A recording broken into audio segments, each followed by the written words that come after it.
Yespixel, episode 9 with our guest, Mr. Time. Hey! What's up, man? That's him. Hello, It's the everyone. guy. Oh, This is actually me, actually. I Is knew that you were him? an AI. Look at Deep him. down in my heart, I I'm a fucking knew you were an disembodied AI, robot man. in the visitation of Bolingbroke Penitentiary.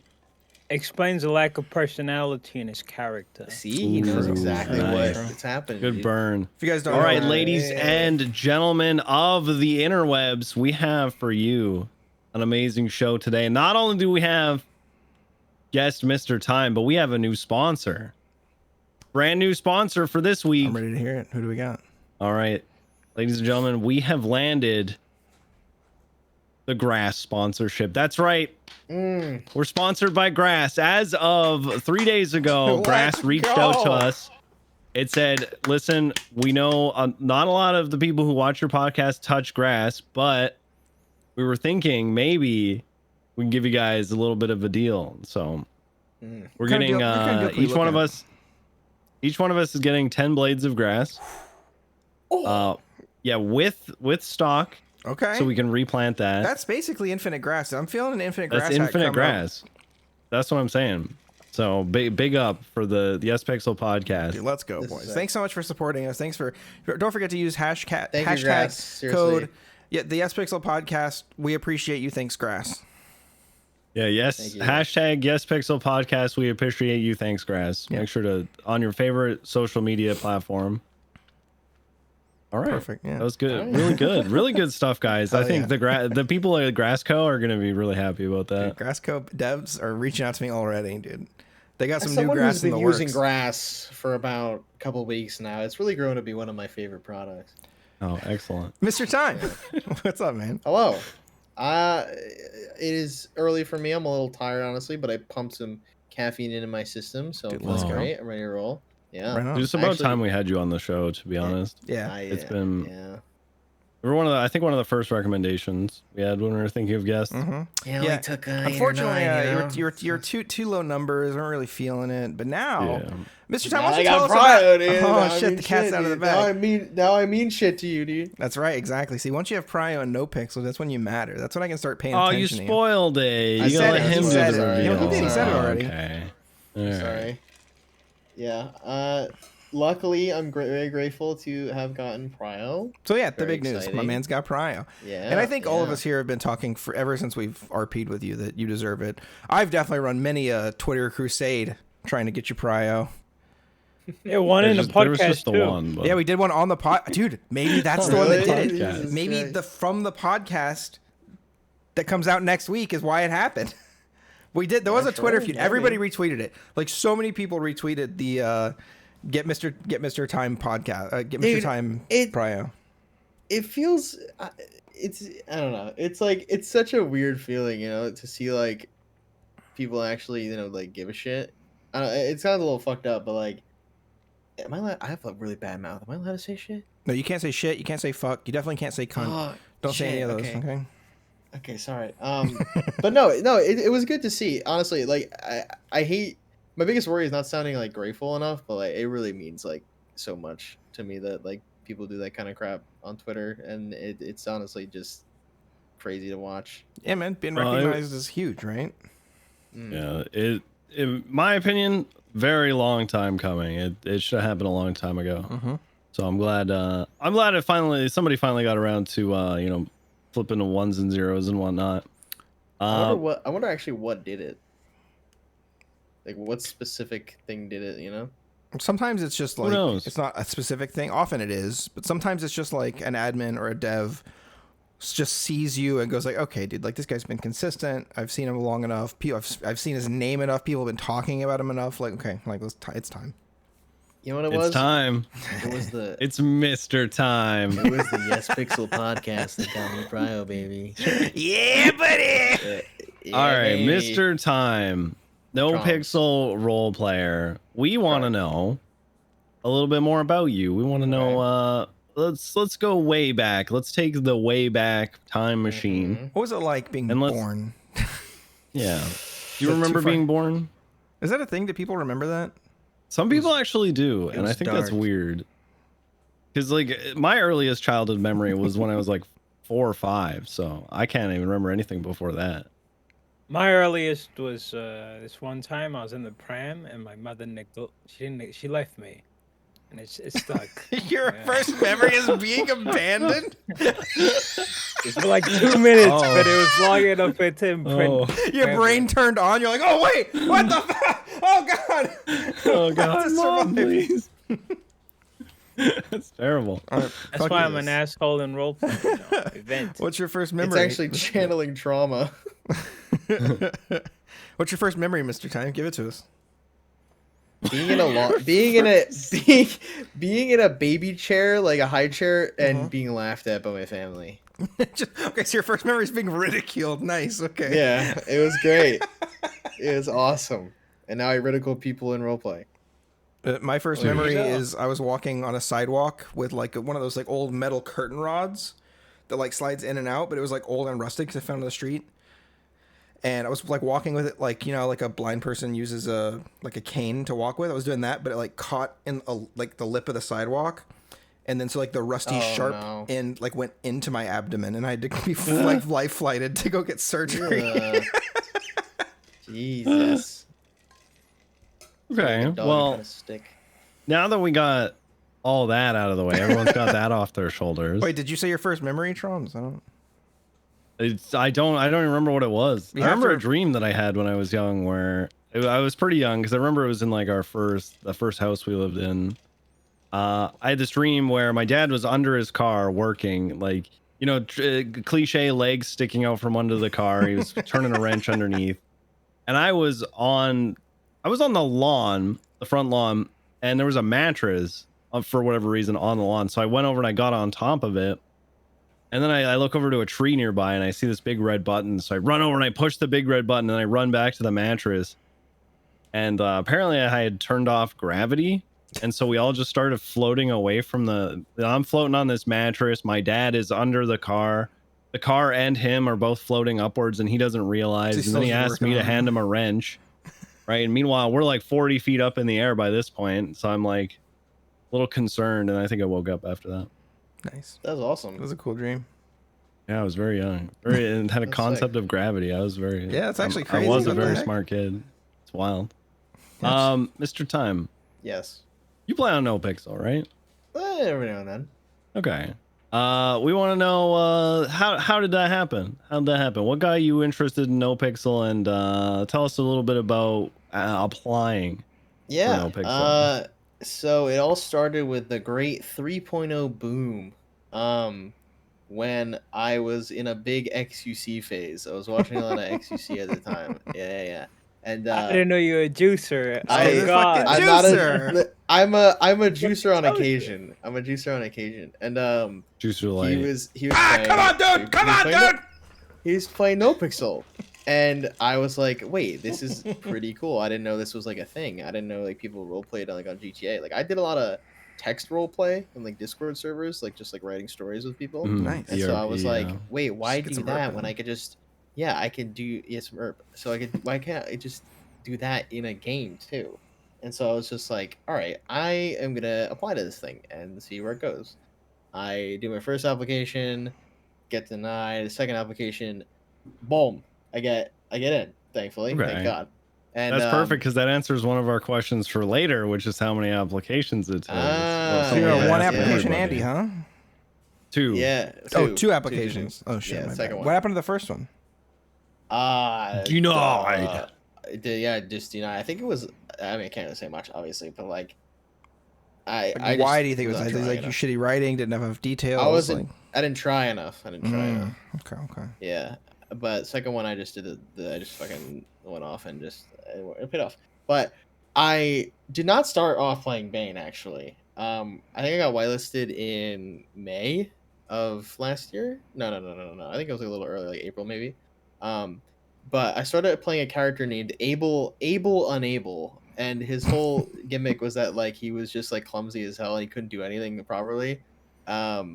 But I found issues getting into the server, so I just kind of gave up on really playing on NoPixel for a while. And then I learned that Lifer Q was a thing.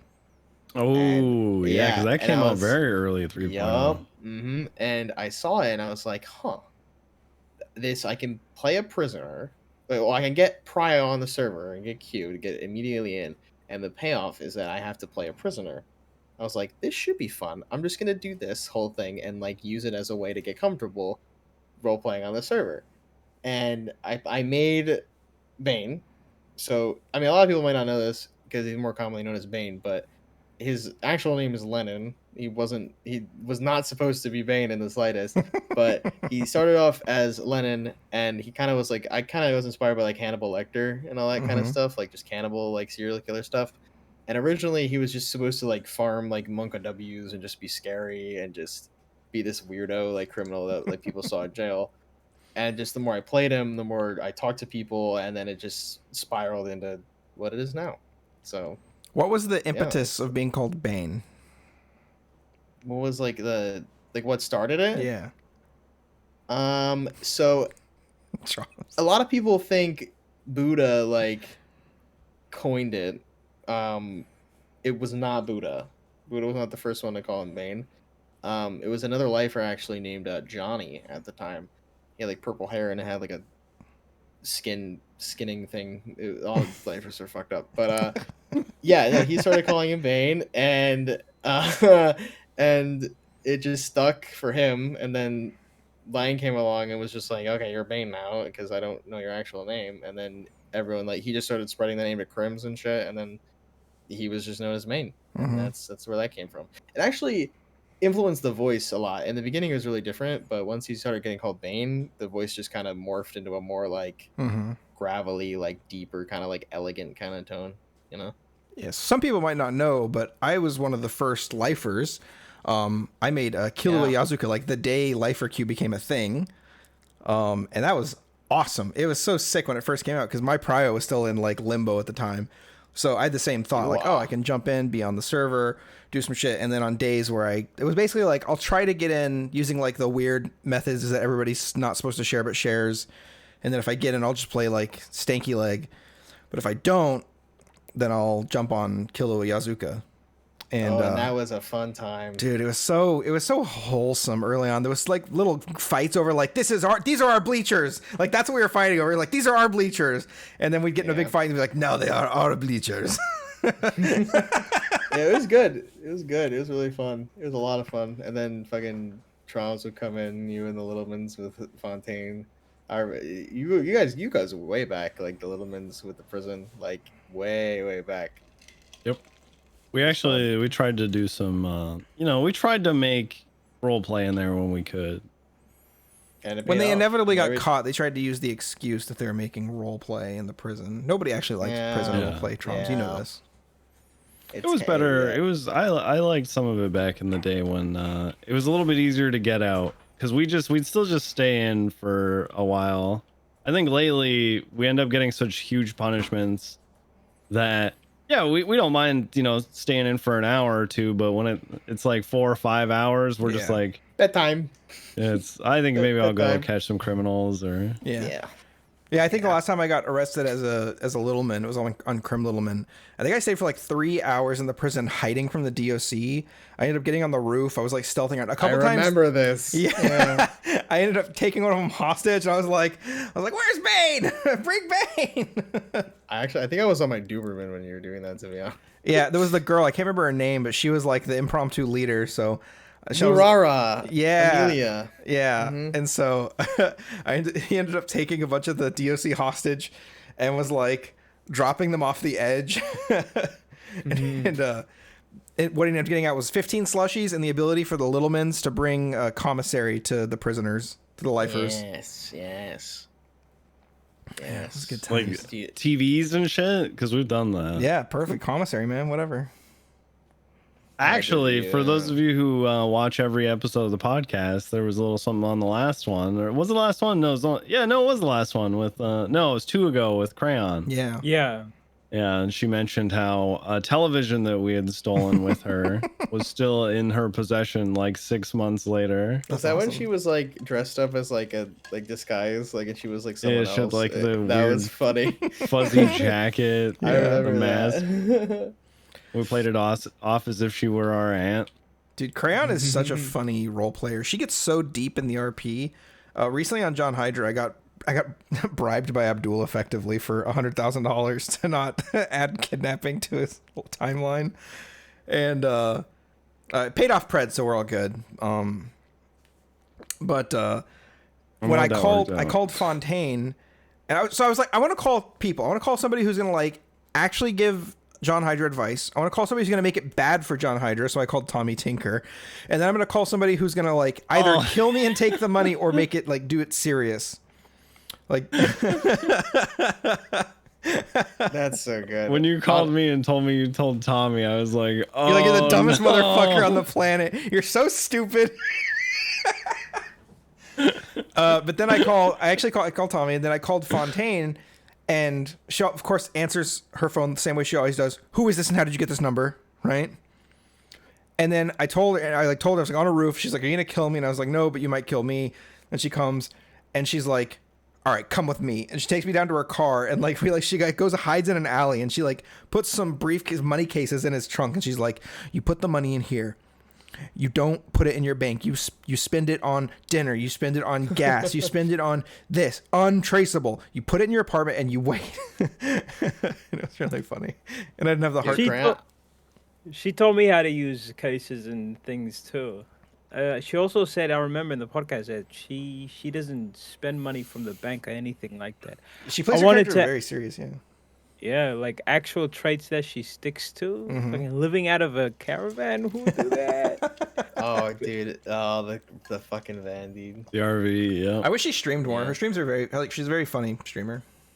Like, she's great. I feel like if she wasn't, I think if it weren't for Crayon, I think Life for Q would have been shut down within like a week. Oh yeah, that was the whole. That was a lot of what we talked about in the last podcast was just all about like the one with the Crayon was just about how she's like the mother of the prison. Like without her, like it just wouldn't have happened. Like 100%. She straight up like brute forced it into being a thing. Yeah. So yeah, all very fortunate. So any of the lifers that don't fucking kiss her feet when she walks needs to fuck off. That's actually true. Speaking of Fontaine, this brings up a question I was wanting to ask, and I think a lot of people don't know the history of lifers in the prison, right? Because I believe Fontaine was still quote unquote warden at the time, since I think she just made herself she warden. Just decided she was warden. Yeah. Technically was a captain. Yeah, she just decided she was the forever warden because that's who she is. But why don't you give us a little insight into like the history of it all and like how it's developed over time? Yeah, you definitely have a lot more experience recently than I do, so I'd love to hear your perspective on it. Time. Oh yeah. The overall culture of prison is like changing like every couple of months. Like in the beginning, when Fontaine was in charge and it was just booming, like lifers were being created, it honestly felt like a different server. Like every inmate wore complete orange, and there were like schedules. Like there was like, okay, it's lunchtime now. Everyone go to the cafeteria. We're gonna roleplay in the cafeteria, pretty much. That's basically what it was. And then it was like, okay, it's yard time. Everyone go out in the yard and spend time in the yard and do all that kind of stuff. And then when night came, it was like, okay, nightly lockdown. Everyone spend time in your cells, like to sleep. It was like bedtime, pretty much. And it was basically like, it was crazy. It was wild. It was wild. So and shit. Yeah, that's so structured. It was the nightly lockdown was for the purpose of like having like shady deals in the middle of the night. And I remember like Bo Vice like stabbed a lifer in the middle of the night. And it was like it was like this big like investigation about who did it, and no one knew who did it. Like the guy who got stabbed like wasn't snitching on Bo Vice, and like it was like my character's son, so he was like, who the fuck did it? And he was like trying to figure it out, and it was Bo Vice. It was just like, oh, okay, I can't do shit. Sorry. But it changed. Yeah. It started to change. It became, and I'm not saying like obviously every different like culture reset in prison was different. Like all of it's like great. It's still roleplay. It's still people having fun, but it's changed a lot to morph to the current state of the server, really. Because right now there is no schedule. There's no nightly lockdown. There's no like lunchtime. Like everyone just does whatever whenever. Like DOC don't even enforce people wearing orange anymore. Like you could literally just wear civ clothing and they won't do anything. Granted, like I'm very outspoken about this, but you can wear whatever the hell you want on the server. I don't care, but it's like it's a prison, you know. I think people should wear. Yeah, and the orange. prisoners enforcing that makes sense because like these are the rules that they have to live by, and you're Exactly. disrespecting them when you don't, right? Yeah, and it's rough to make those big changes to the way people expect to roleplay in jail. Like back then, it was like everyone was on the same page, but slowly everyone wanted different things from prison. Like like Bane's gang in prison, the pack is pro like violence. Like we are inmates, like we are wearing orange, and we will stab people and do riots and take over the prison, and like we're crazy. And then there's another gang in prison called Gambit, who's very passive, very business, very civ oriented, and we're very different, like extremely different gangs while doing similar things. But it's become it's interesting because you have to role play with the same people every day. You can't go out of your way to role play with someone else unless you just call them to break in or visit. Like you're role playing with the same lifers, the same DOC. It's always the same people, so you have to kind of manage that. You know what I mean? Yeah. It's rough. So like when people like you 52 when you come in at Carmine, like it's like exciting because it's like oh, this is someone new. Like we barely get to role play with cops because usually when cops come in, they finished out the riot and then they leave. Like there's no downtime to talk with them, which is why I'm grateful whenever we have banter back and forth with Bane and Carmine, and then with Bane has banter with Moosebeard. It's like it's refreshing because we see the same people, the same crims, but we don't see civs or cops like ever. It was a coffee. You want to talk about that? You want to talk about that? I don't scream a lot with Bane, but that was a special moment, so I decided to scream. Yeah, we watched that on the podcast a couple of days ago, dude. That I saw that so clip. good. It was so funny. funny. It was. That was so my fucking first funny. prison raid too. That's the first time I went in there. And he made it, and then I got you fucking thrown in the ocean with an airplane. I mean, Now every his time I go defense- there, DOC, they're like, please don't do nothing stupid. All because of that one instance. Fucking scrutinized. What are you saying, Trumps?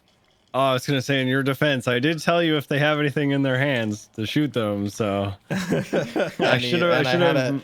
I was like, you know what my thought process was, because I wasn't involved. So I was like, all right, well, I have this cup of coffee. I'm just gonna go to my cell, and they'll be able to lock it, and they'll be fine. Like I'll be an issue. I'm just chilling in the cell, and then. And I'm just dead. I'm like, what the fuck? What the fuck do you want from me?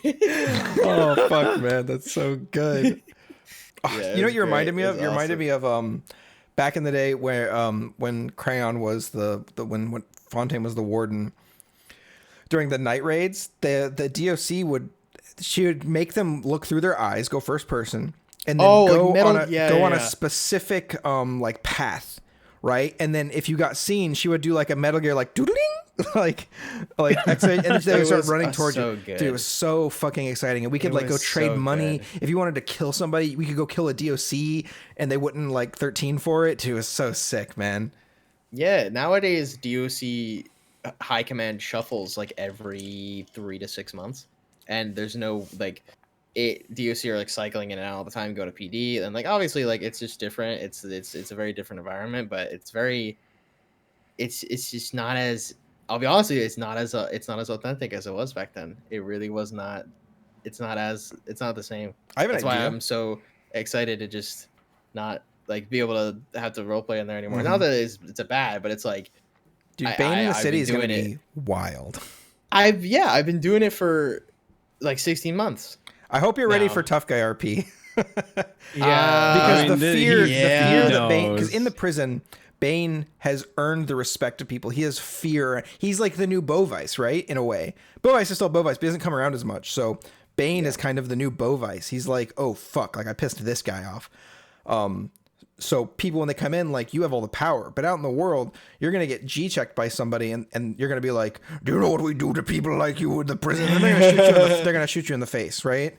Yeah. And I mean, I'm ready for that. I mean, people do that in prison. Like, even when we're in prison, like, people come in, they're salty, and they just spam left click. They go to kitchen, and they do the kitchen job, and whenever we need something from them, we come up, we're like, hey, like yada, yada, yada. And they're like, oh, you don't just live here. You know, this is our place. Like, and then we throw Molotov at them, and then the DOC, and then just get treated. And it's honest. We joke about this all the time where we're like, is it technically NVL to provoke a lifer? It's technically NVL, just saying. Because you get jumped by the entire fucking The whole yard if fucking you do yard, something stupid. Yeah, exactly.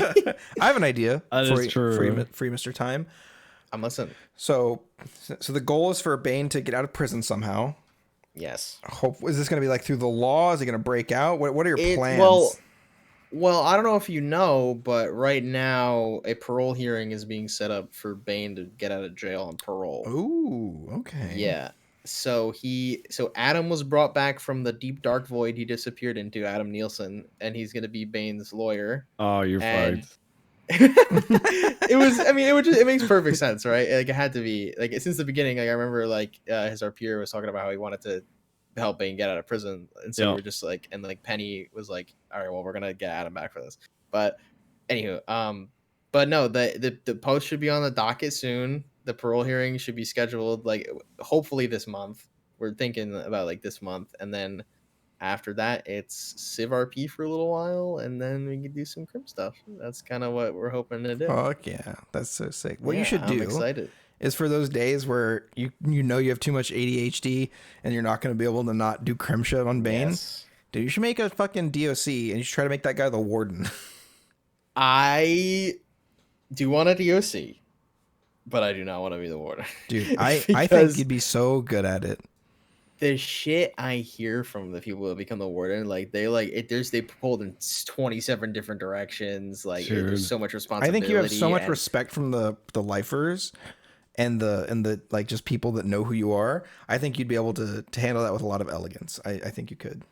I don't think from Crayon's podcast, I don't think the main issue he's going to go up against as a warden's going to be the lifers. It's going to be other DLC who want to, fast track to PD. Yeah, shut and that shit have down. No more balance that. DOC as fucking transfers. Or you have to be DOC for a year. And you have to be like, you have to stand out, right? You can't just AFK in the fucking holding cell, like in the medical place watching Netflix.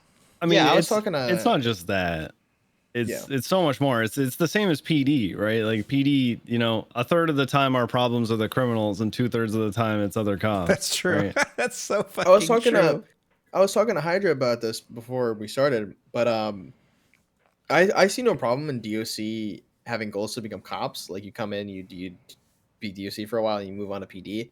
But I feel like there's a very big line between people like Miles with Stubble and like other DOC that just kind of are there. They're like, okay, I'm DOC now. I just gotta wait 6 months and I'll become a cop. But like with Miles, like on Stubble, like he's still DOC dead. Yeah, he was the fucking best in jail. Like he was great. He was honestly one of the most entertaining DOC to interact with my entire time there. And it sucked to see him leave, but it's awesome to see his success on cop. Like if you become a DOC and you want to become PD, make it worthwhile, Right. It's not just your stepping stone. Like it's your temporary home. Why not make yourself comfortable? You know what I mean? Troms, I wonder if we I could said do... this about... Oh, go ahead. Sorry. Yeah, I wonder if we could do a PBSO does DOC day or something like that. That would be sick. Where we like go, hey, we want to come, just like work at. We just want to come, period, and we want to work at the Department of Corrections. We want to come work at the prison, walk around the thing, do stuff. I think that'd be super interesting. Talk to Pred about it in character. I think that'd be pretty sick. Kyle's all for prison RP, so you can do it.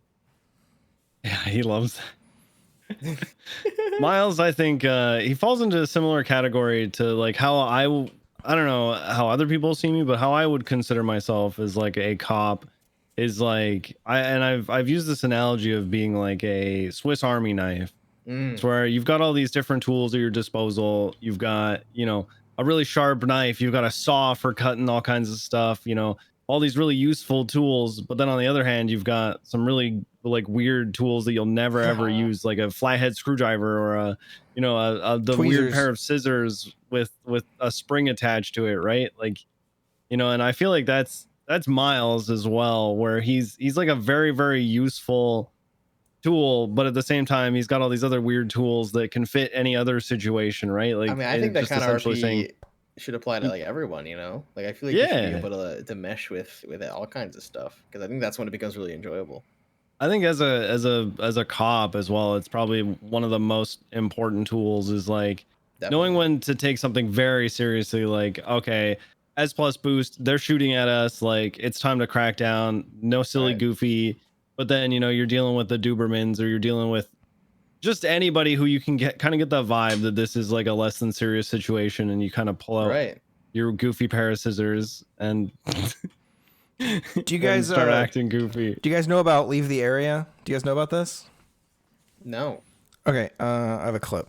I know. You can't do them like that, dude. You can't. I want to be like that. I want to be the third iteration of that. Okay, you want to be the third? Okay, yeah, I want to be the third. I can't find the clip right now, but okay, so I'll just tell it. Okay, essentially, a cop. I think it was OTT. OTT is like got caught in the crossfire of a turf war or something. So he's sitting in his car downed, and a cop comes. Not OT. Is it not OTT? I don't remember. Somebody. No, it is. The first one was OTT. And somebody comes up to him, and they're like, "Sir, leave the area." And he's like, I can't. I got shot. I'm bleeding." And they're like, "Okay, we'll get you medical. Just leave the area." And he's like, "I can't. I'm full of holes. I'm bleeding." And they're like, "Sir, leave the area now, or we'll move you." And he's like, "I cannot leave the fucking area. I am down. I'm down." Yeah, here. Try to find it. Let's see. Oh. If I I'm gonna meme that shit. If I get the opportunity to see someone slumped in a car and it's salty, I'm gonna tell them to leave the area. Just they've clearly been shot. Leave the area, sir. And we gotta leave Do it now. Come on, just go. What are you doing? Get up, walk away. What's wrong with you? All right. I feel like Karma is the kind of guy who after will you telling stream him, this in Discord for us? Are you want me to stream it? Yeah. I'll send it to you. Alright. I feel like Karma is the kind of guy who, after being told enough times, is just gonna shoot the shit out of them too. Get out of the area, you will be shot, and just unloads on the guy. I think that's it. Just look at it first, make sure it's right, and then it looks right. Yeah. This is the one. There's another one too. Yeah. I'll send the other one while we're watching this one. Just share it into Discord. Like I didn't realize there was more situations than the one that was posted.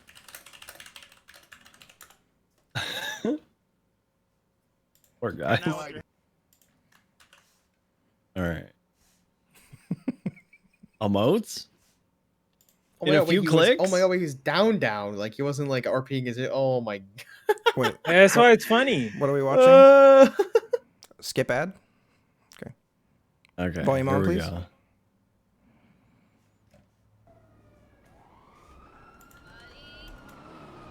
Leave the area.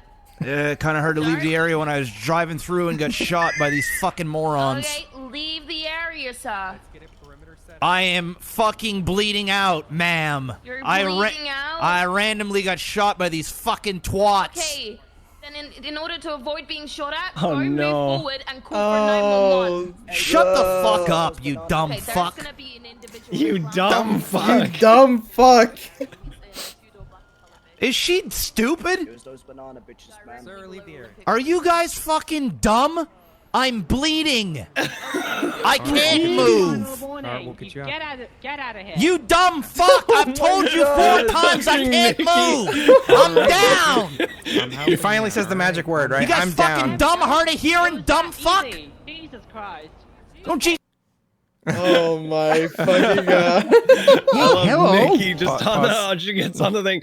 Leave the area. I think he fucking knew. There's no way he didn't know.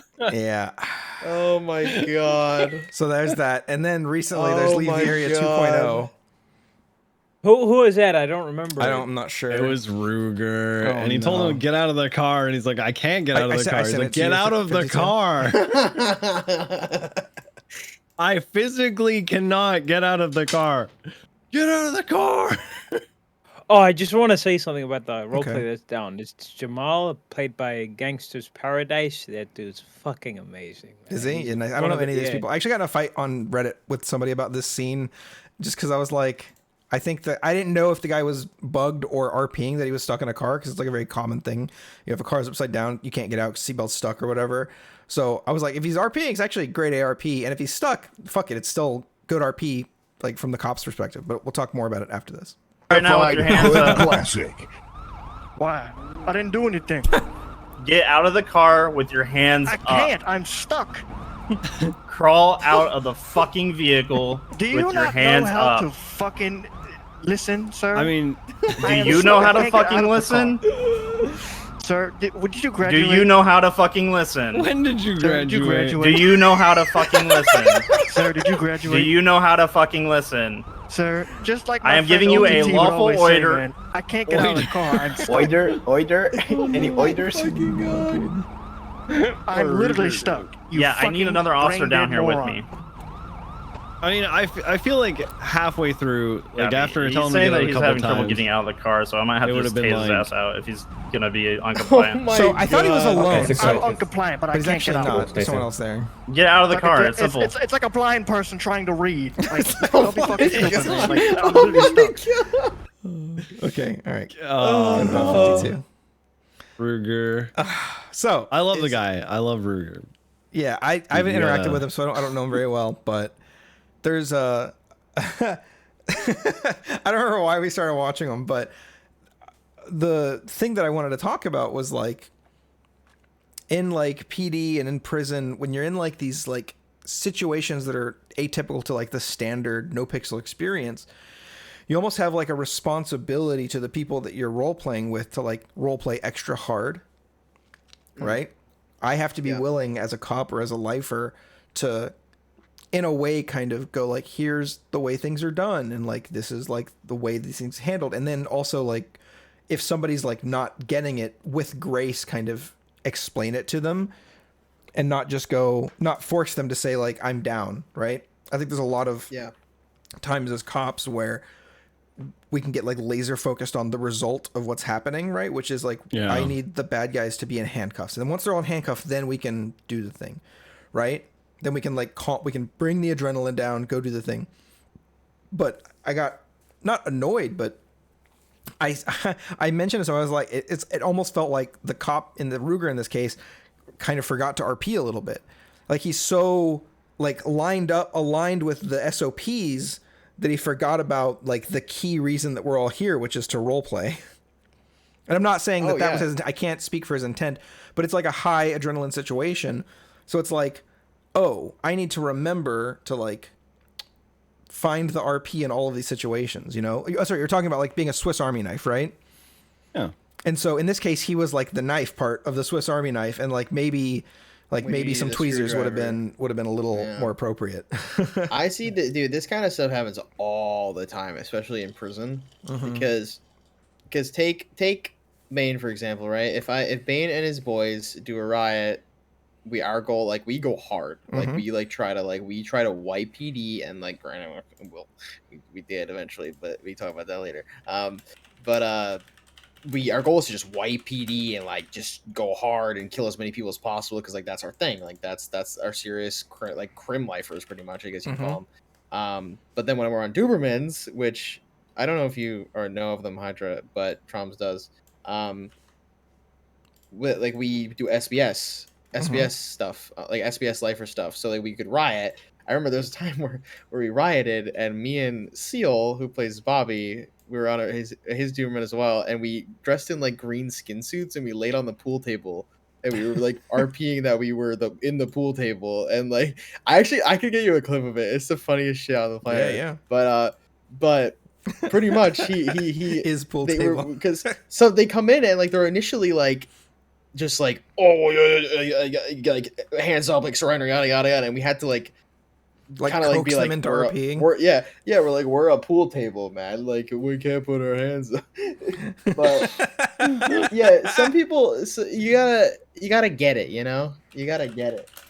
I'm gonna get this clip. It's honestly hilarious. And just so you know, Troms, I'm taking the notes to put in the show notes for the links. The show notes? The show notes are a thing? They're a thing. We did it, guys.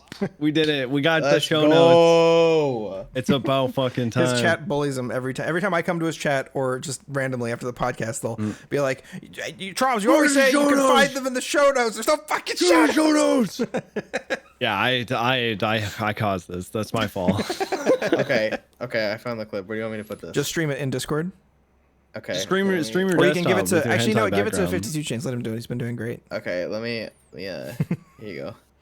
Yes, wanna I'm the see streamer 52 guy hentai now. You're our clip He's streamer. the streamer, man. This is He's our this is clipman. the pool. This is It's the not pool table hentai, it's thing I was talking Madara. What do about. It's Madara. Wait, what hentai do you have? What's happening? I don't have. It's Madara. What kind of hentai is that? Hey yo. It's Bible Black, dude. You nice. The shotgun episode. You know what I'm talking about. It's not loading for me.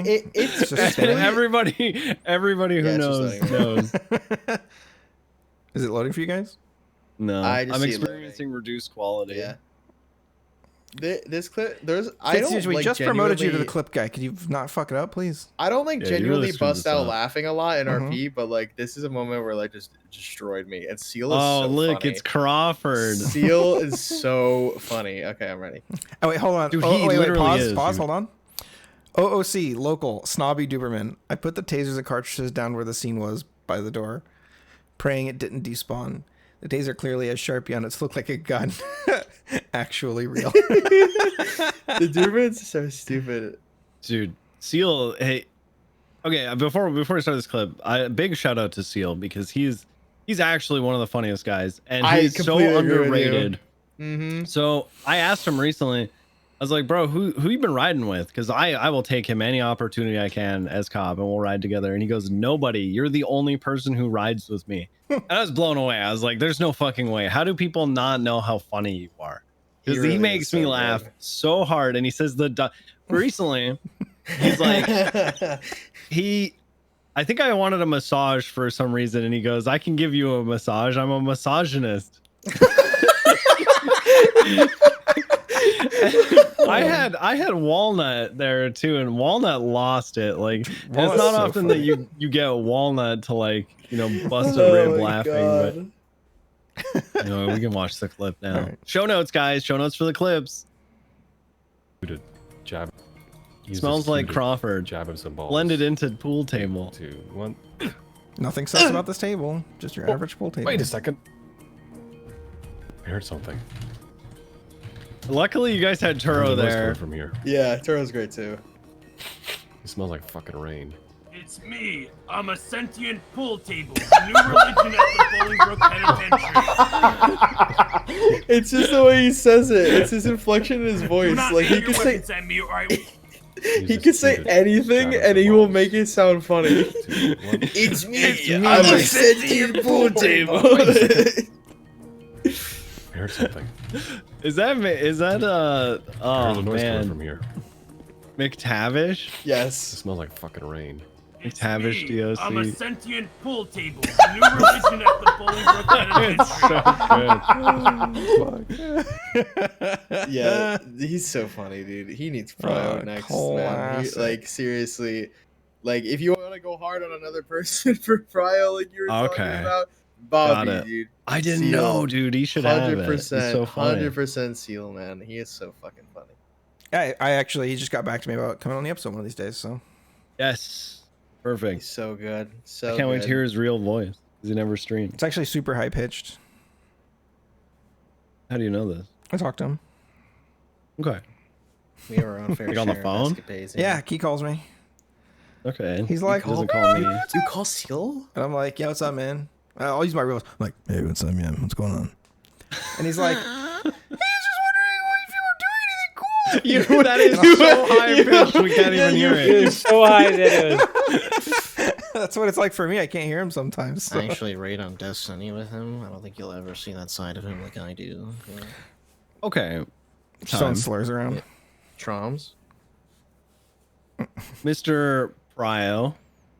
Okay. Oh.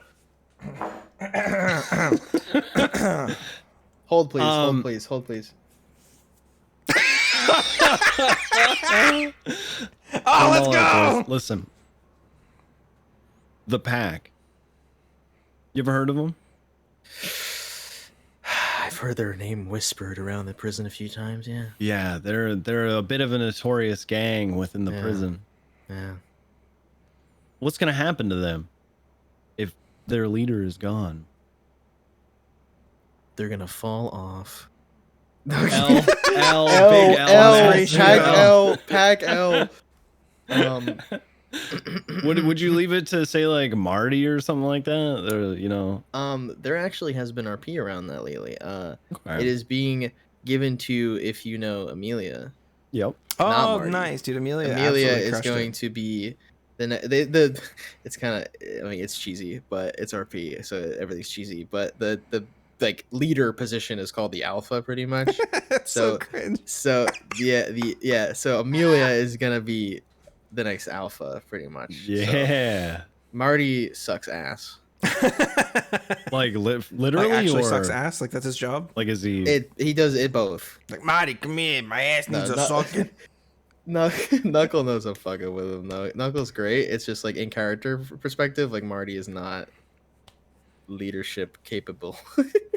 Yeah. But yeah, no, that's Yeah, I what's feel gonna happen. In all seriousness though, like I want to keep the pack as a prison gang if I do get out. But if like the base like core members all get out of prison, then I'll consider making it a thing on the outside. That would be so sick. But once Bane could leaves, cringe like everyone he's out. exactly. Once Bane leaves, he's not pack anymore. He's Are they gonna? solo. Are you guys gonna do some like shanking out or something? I mean, that kind of makes sense, right? There's gonna be some stupid cringe black bars on screen ritual for like transferring Nice. leadership Yeah. eventually. But yeah, that's my plan. That's what I'm thinking. Fuck yeah. What would be the issue, say, with having a gang that has members that are both in and outside of prison? What would be the issue? Lack of communication, maybe. It would be like having two like sects. Right. And plus, like, if the pack ever does become a thing on the outside, I don't want it to be like you're just another gang. You know what I mean? With Dude, like I hate leaders that. and stuff. I want it to be kind of like you can go off and do your own thing. Like if like say like Marty wants to go join like the HOA, for example. I mean, it's just like two names I picked, but he wants to go join the HOA, but he's still like the pack is like his family still, you know, like they're like this close group of people. It's kind of like if you want to compare it to like another thing in the city, it's probably like Speedy with like Lang and Dean and Harry, because like Speedy is like obviously like the jefe of the Vagos, and he has his own gang and he does his own shit with his own gang, but like he's still loyal to them, if that makes sense. Like that would be interpersonal loyalties. Right. Yeah. It's more of a family thing. It's always been a family thing, like in character with the pack. Like it's not like a gang thing. We don't recruit people for like their capabilities, if they're like a shooter or if they're like just like tough. Like it's just like, okay, if you vibe with us, then fuck it. Like you're with us. That's kind of just how it's been. It's funny. I'm attempting my hand at trying to do criminal stuff. Never called and me I'm when he's doing finding this, by the way. Finding very well. It's because I really have no idea when it's gonna happen. It's the same as the Littlemans. It just happens. Okay. Listen. Okay, listen. Listen. Don't look at me like that. Show notes, guys, if you want to see. Check out the show notes for God damn it. I've been finding it very difficult for several reasons. One, I'm not a very serious role player. I don't do really anything that's all that serious. I mean, my cop is less than serious. My first crim is very not serious. John gang member? Yes, John gang member, also very not serious. Creator of the Red Garage Gang, but not leader because his name is not John Gang leader. It's John Gang member. What the fuck? The OG, but not the owner. Yeah, he's the OG, but he doesn't want to lead it because he's just a gang member. Hung out with John Gang List for a little bit, tried to get him in, but I don't think he was interested. Been finding it a little bit difficult, and one of the reasons why is I don't want to do typical like criminal stuff. I don't want to do like, we've talked about this on the podcast before, but walking around openly with a class 2, robbing a bank, feeling like it's okay to go to prison. I want actual consequences. Yeah. And I feel like nobody role plays like that anymore. So like I've met people on the character already, and they're like, okay, I'm just gonna go out and say it was fucking Pete Griffin, and he goes, "Hey Gord, I robbed a bank earlier, Gord." I was like, "You did what?" He's like, "Yeah, we robbed a bank," and I was like, "Oh, so you just walked into a bank and like robbed the place, or are you like, wouldn't you not be on security camera footage, or like would the police not be after you?" He's like, "Yeah, they didn't even show up." Like, what do you mean they didn't even show up? Like, you robbed a bank. Is that good? I said, "What is this? The Wild West?" I don't know. I'm trying to find a place. Like and RP I feel like it's crims, so right? difficult. Yeah. I feel like you gotta handicap yourself. Like if you ever rob a bank, don't do it in a mask.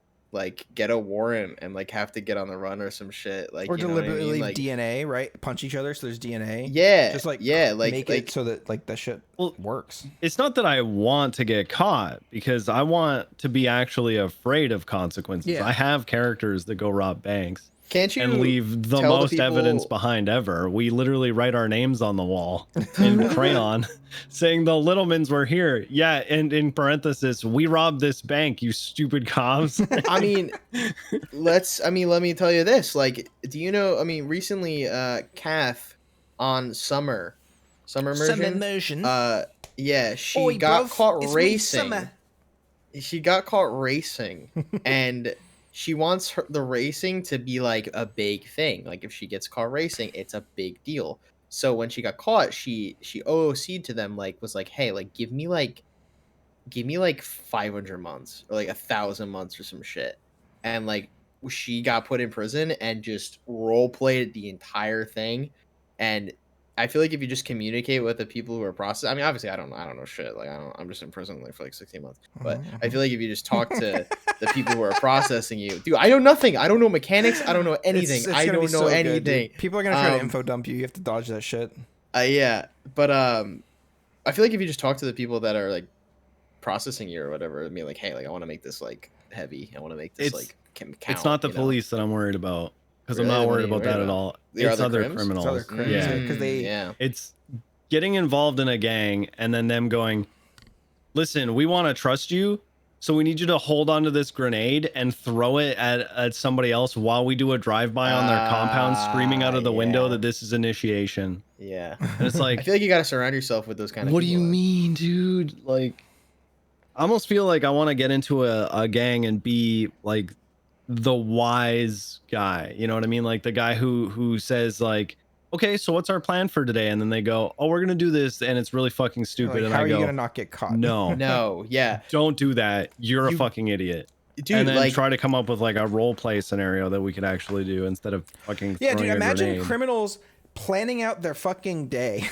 What a concept! want- Like, what are we doing today, I want boys? like there to be more crime that isn't your base like rob a bank crime or like do a boost crime. Like I want crime like remember like the Burger Shot toy heist, like the toy heists, and like make your own kind of crime, right? Like But kind how of do like how you you- do with the Littlemans, like you make your own crime. Rob a like, clothing you have store. you have your goal. Like even it's not like actually mechanically like beneficial, but like it's roleplay beneficial. Right. So just Plus, do that. we've shit. robbed several clothing stores.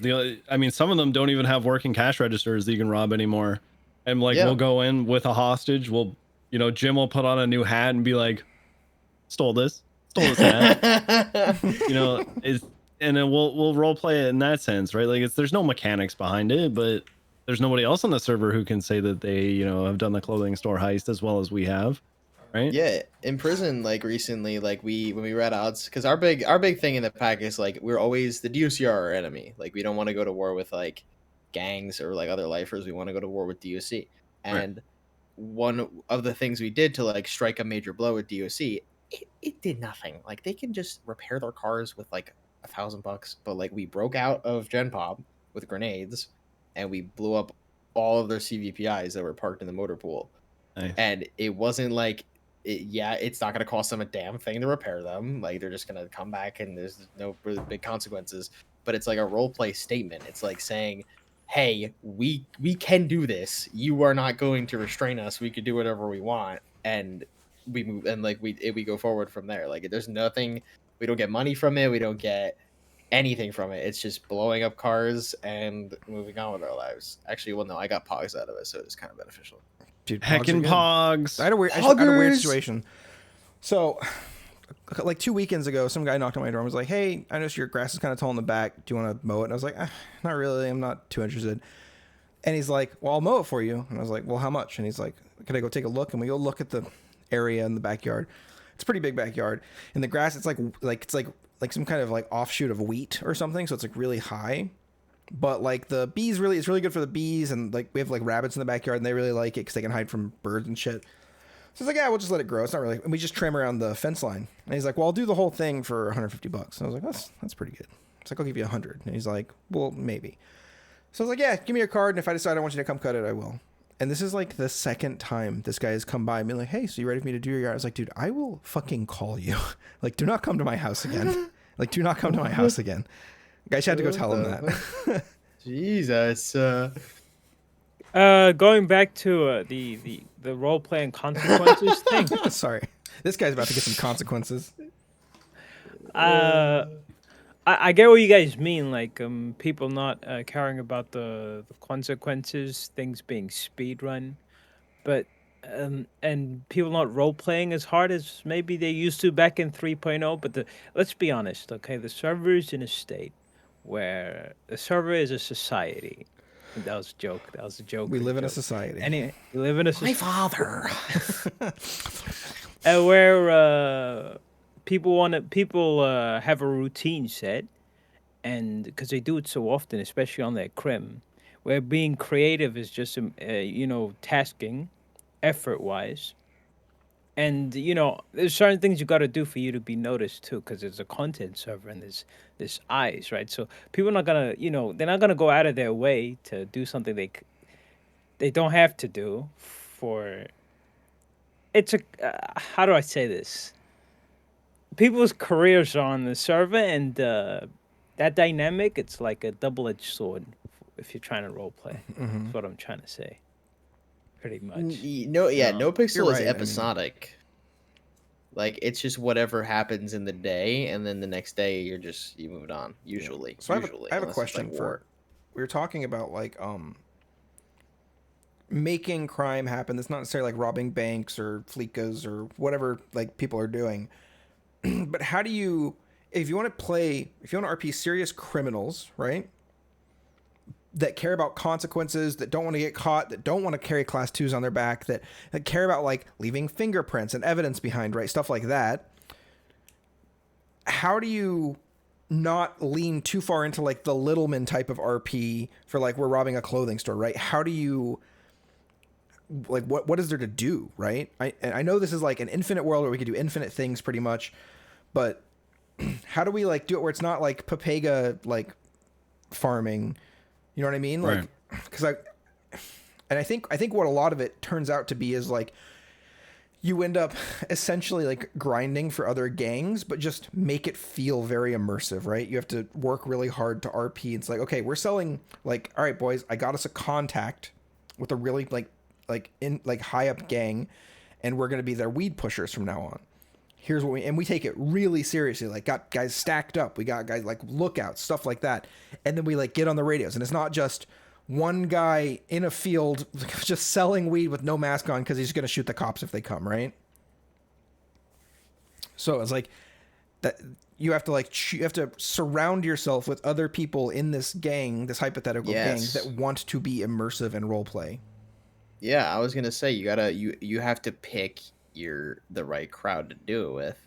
Like I'll be real, like I'm not like gonna, I mean obviously everyone knows this already, it's kind of unspoken, but like there are people on the server who never interact with each other because their role play is just so different. Like I have purposely went out of my way not to, like, this is literally not against any people, but to not role play with someone because their role play is just not what I do. Like it's not my thing. Like it's not, I can't like vibe with it at all. I purposely go out of my way to do my own thing. And I feel like in this case, you have to do that with the right people. Like you have to do the role play with the gangs that are willing to enable it, and not the gangs that are just like, let's go ahead and bank. And like obviously like it's not wrong. Like it's not like a wrong thing to do. It's not like you're committing a grave atrocity. It's just people are different, you know. I just think the mentality is weird. Everything is so fast now on the server, you know. Whether it's episodic. Well, not just that. If you think about, so I don't know. I think most of you guys started in 3.0. Some of us in 2.0.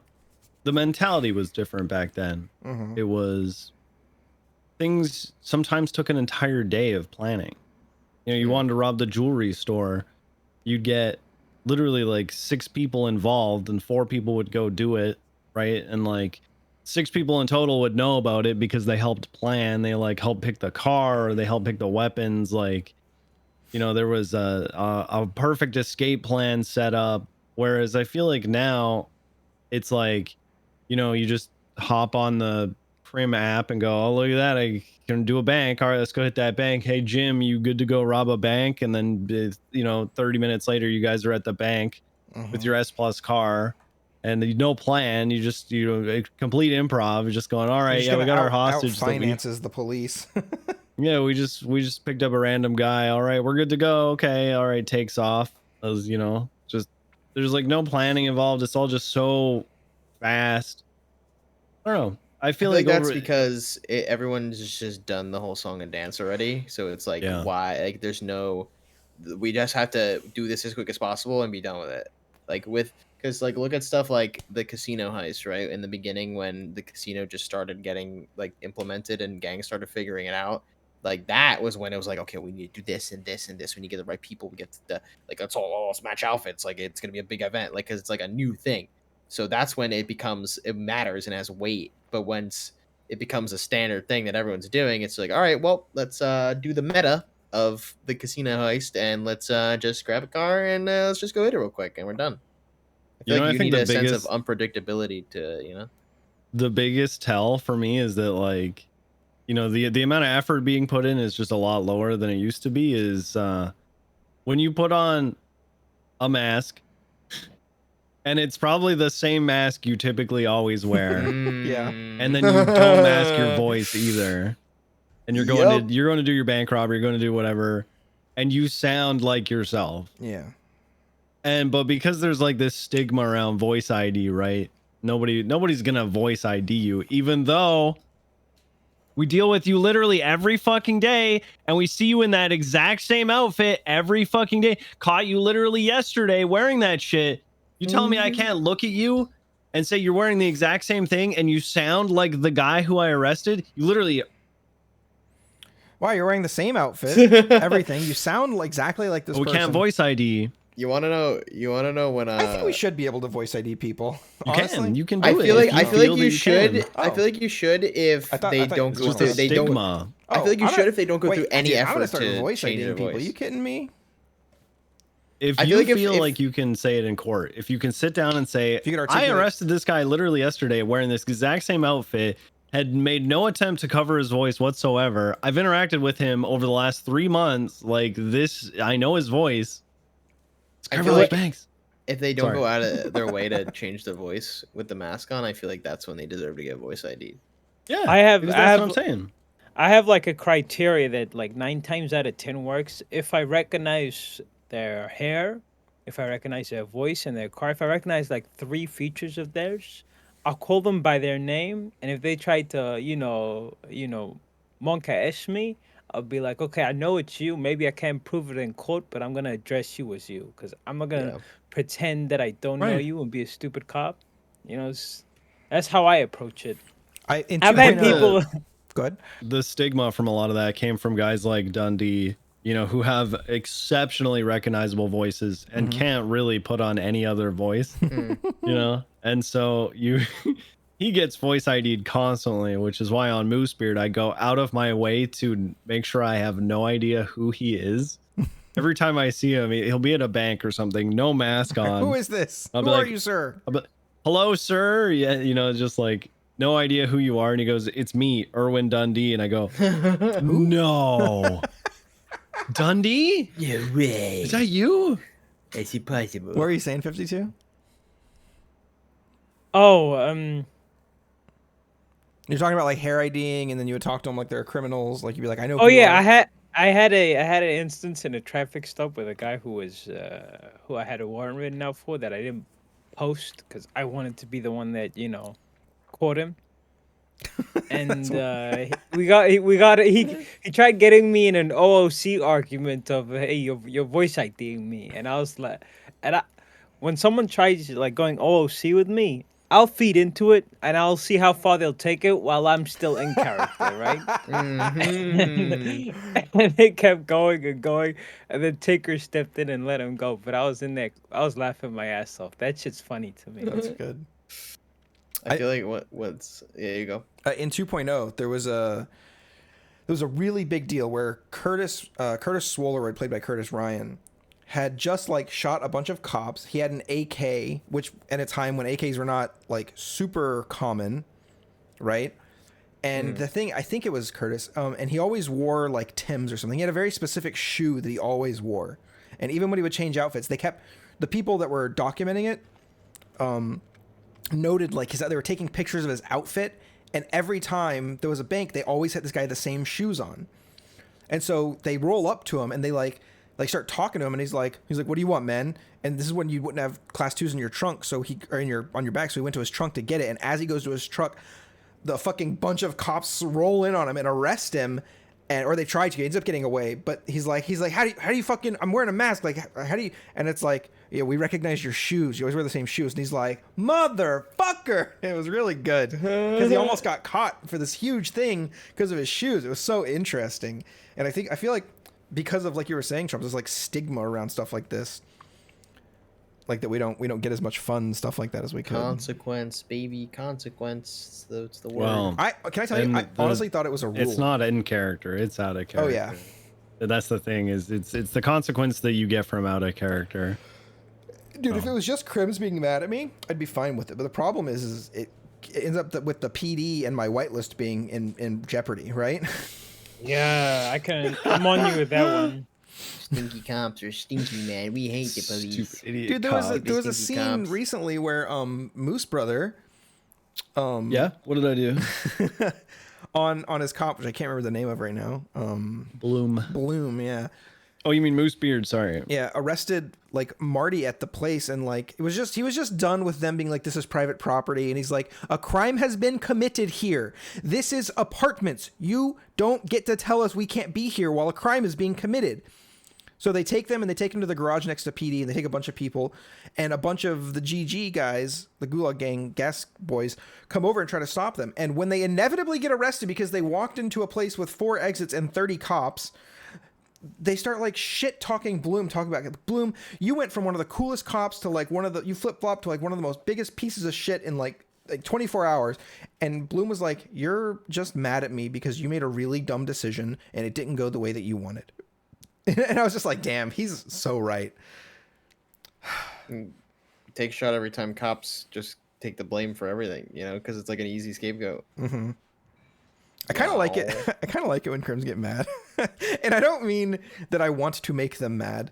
And I don't mean that I don't have any empathy for why they're mad. But when they're mad and they're taking it out on my character, I like just use my character as like armor so I don't take it personally.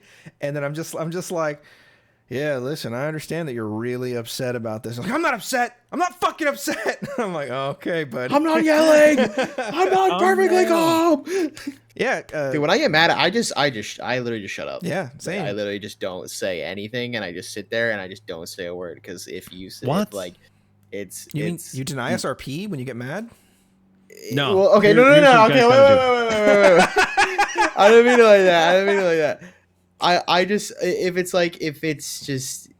it's not anything productive to say and you're just pissed, then just don't say it, dude. Like if you know it's RP, then fucking say it. Like if you want to scream over getting shot at with a coffee cup in your hand, scream over getting shot with a coffee cup in your hand. Just don't be stupid, Dude, 52 and I were chasing a B boost the other day, and these motherfuckers they're just bad drivers, and he tries to go from like the under the pier to Dean World onto Great Ocean, but he ends up trying to make a U-turn and go south on Great Ocean. And because we're chasing him at like 60, he flips a U-turn midair and it's like got no momentum. And I'm coming around the corner at 60. So I try to hit the brakes, but I end up hitting him and his car ends up flipping and just perfectly turtling.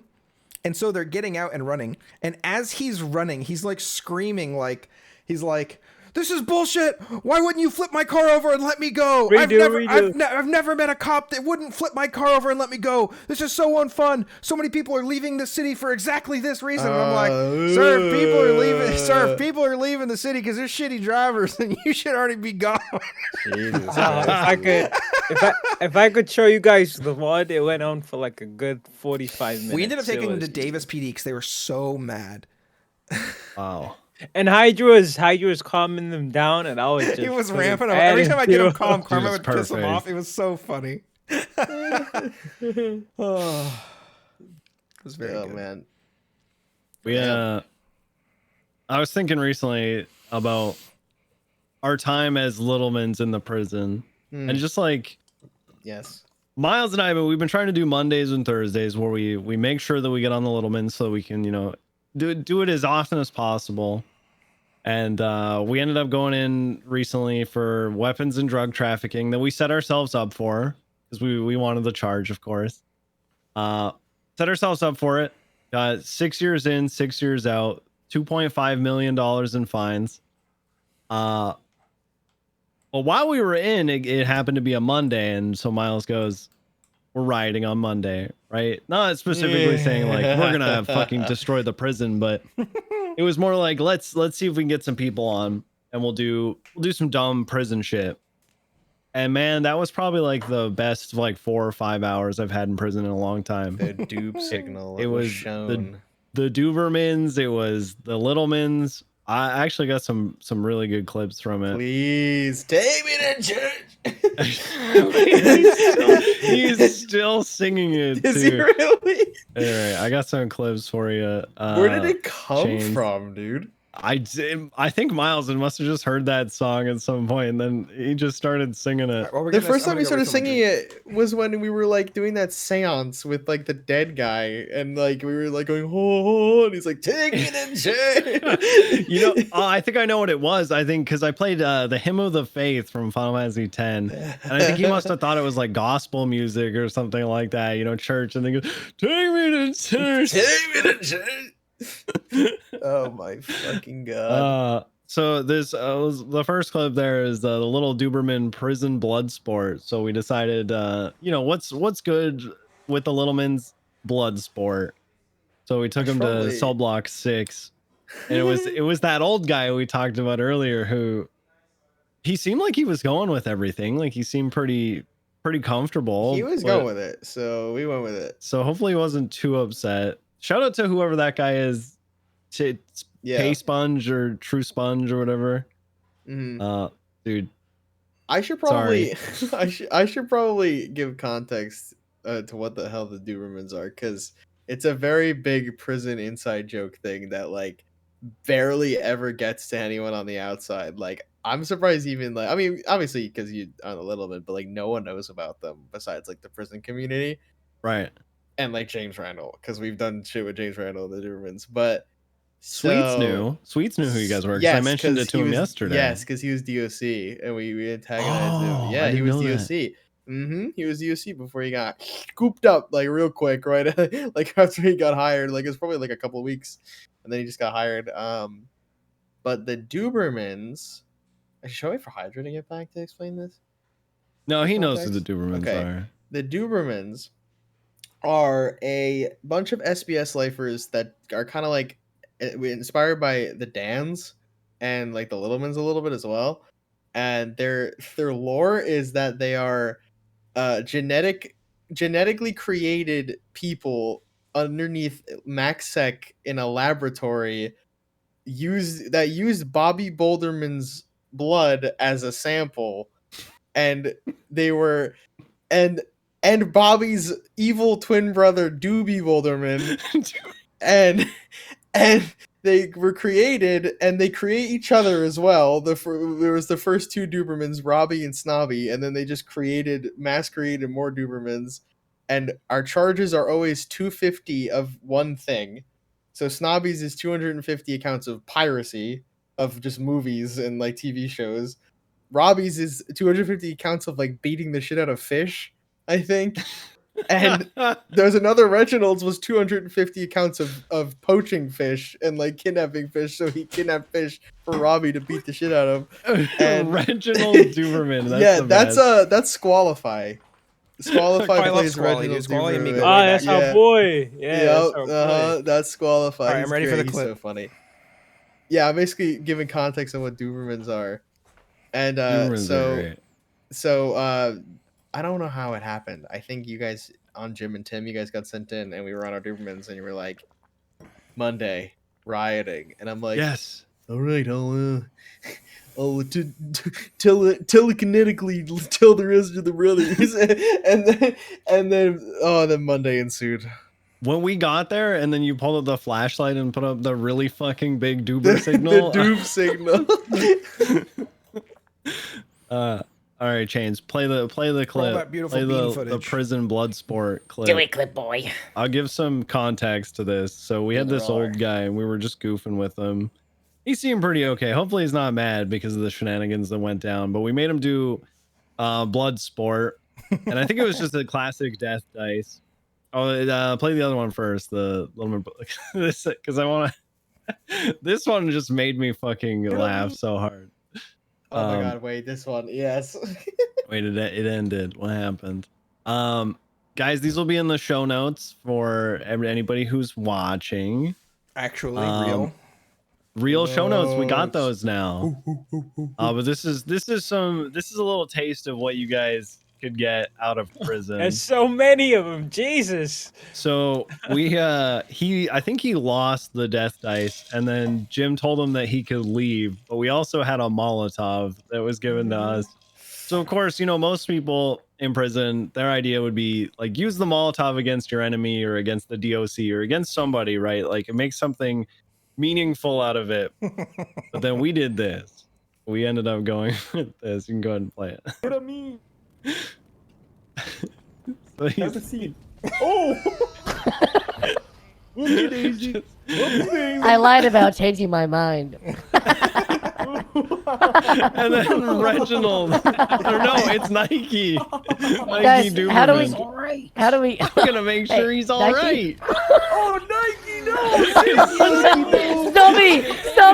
Stubby, watch out! Stubby, no!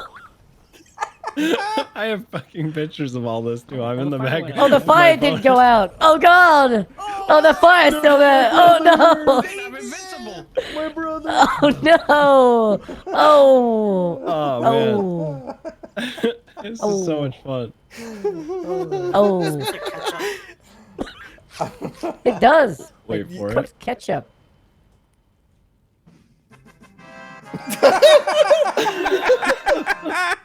So I watched your point of view on this too, Time, and he says to you, he's like, four Dubermans for one of me. I guess that's a win on my half, right, or something like that. I was like, yeah, it was. Yeah, we equate to one human being. Oh man, the next clip though, I lost it. I lost it so hard laughing at this. I went back. I was up till like 3 a.m. just like looking over different people's perspectives of this because I thought it was so fucking funny. Make sure you got your volume up for this one because it's just so stupid. We what did we do? We were part of. No, we had that big riot. The police showed up. We had. And then we got the pursuit in prison. Yeah, we got a pursuit in prison where we got them to give us a CVPI, and then we rode around like the. Yeah, we drove around the inner circle of the prison, and we did like it twice. Yeah, and we went in Gen Pop and everything. Like we drove through Gen Pop, out of the skate park into Gen Pop. Eventually the police showed up. We had who do we have hostage? We had Lafayette hostage for a little bit. Well, sorry, hostage. Yeah. Hostage. Anyway, it ended up ending pretty civilly. We were all in cuffs, and then they decided, oh, we're gonna flip you guys, which means they're gonna search our bunks, our like stashes, right, for basically anything we might have hid. It was a prison raid. So they take everybody else to the cells, and I'm closely following behind. I'm not even cuffed for whatever reason, but I'm pretending to be cuffed, and I'm carrying, I think it is Reginald, to the cells. And then that's when Jim hears this. I don't know either. I know. I haven't had the time to think. Guys, look, it's fuck so Reginald. fucking hard. We're about to fuck you. We're flipping your fucking bunk. Which one's yours, you fucking fuck? Oh my God. Fuck you in your fucking cell. You Just listen to that. It's really fucking aggressive. Tim! I was crying when I saw this for the first Is this time. the hill you want to die We're on? fucking flipping you, you fucking piece of shit. Oh my fucking god. Tim, stand down! Flipping you. Why were, fucking what was fuck. what was the impetus? Like, why were you? Was Tim in character mad, or were you just being wild? No, so it was one of the DOC was acting like real serious about things, right? Like he wanted me to be in cuffs you were and cosplaying and then him. yeah, and then so I'm walking Reginald to the thing, and I it's kind of like I was like, all right, let's. I don't know why I was just like let's be a little bit too serious, right? So I'm like, all right, you fucking Duberman, you piece of shit, we're fucking you. Which one's your cells? Because we're gonna fuck you. That the Duberman in the scarf in this clip, not the there's like 12, but that one right there, the one with the That's not red. Reginald. That's not Reginald. That's Turo's Duberman. That's Okay. that's Fitty, Fit in the Hill. It's his fucking Duberman. I don't know if you knew that. It's didn't. Turo's Duberman. Yeah. Who's All Nike? the Dubermans. Nike is clean. Michael Robinson, clean RP. Oh, nice. Yeah. Yeah. What? Yeah, all the Dubermans are like prison people most of the time. Like it's like me. I'm gonna make a it's Duberman. Seal. Crazy. Make a Duberman, dude. Everyone's welcome. Do I They have to always talk like this? talk however you want. Falky, Han has a Duberman, and his name is just Oh yeah, we met him yeah, too. yeah, and he talks like this. I am the most smartest Duberman. So you can do whatever you want. With your How do Duberman. I spell out the sound that you make when you spit into one of those old canteens? What's your name? Ding. Duberman. He was, I can't remember who he's hanging out with. He was with some female Duberman, and How could I there hear be a female I hear them in Duberman? It's probably Lurari. yeah, It's literally Lurari Rara. Duberman. It's literally Rara. She gets close to him at one point, and I don't think she realizes she wasn't like fully whispering, and I guess he was letting his voice kind of slip, Duberman, and she goes, you're starting to let the accent slip, and it's just like hear them have this like slight out of character conversation. Fucking. It was good. I was like, okay. I love making this. people uncomfortable by saying out OOC potential things. But like wow, you have a lot of views right now.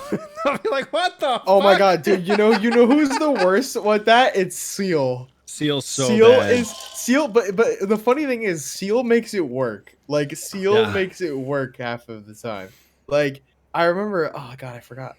He always does it on fucking Robbie Duberman.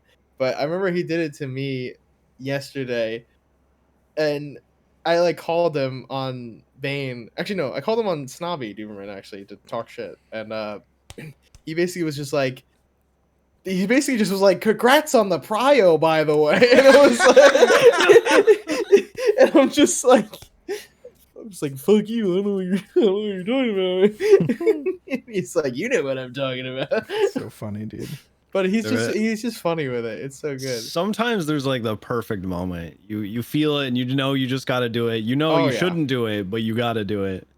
Recently we had some H&O import stuff. It was Croc and I, and he comes out to me. It's like, Moosebeard, why are we not impounding these I was there vehicles? for this. Because we take them to MRPD garage, and then we give them back to H&O import, and then the fines all go to whoever rented it.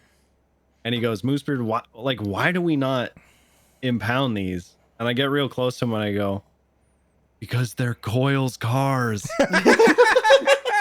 Just like because they're all owned by Auto Del Mar. Like he's the owner of the vehicle, but H&O import rents them out.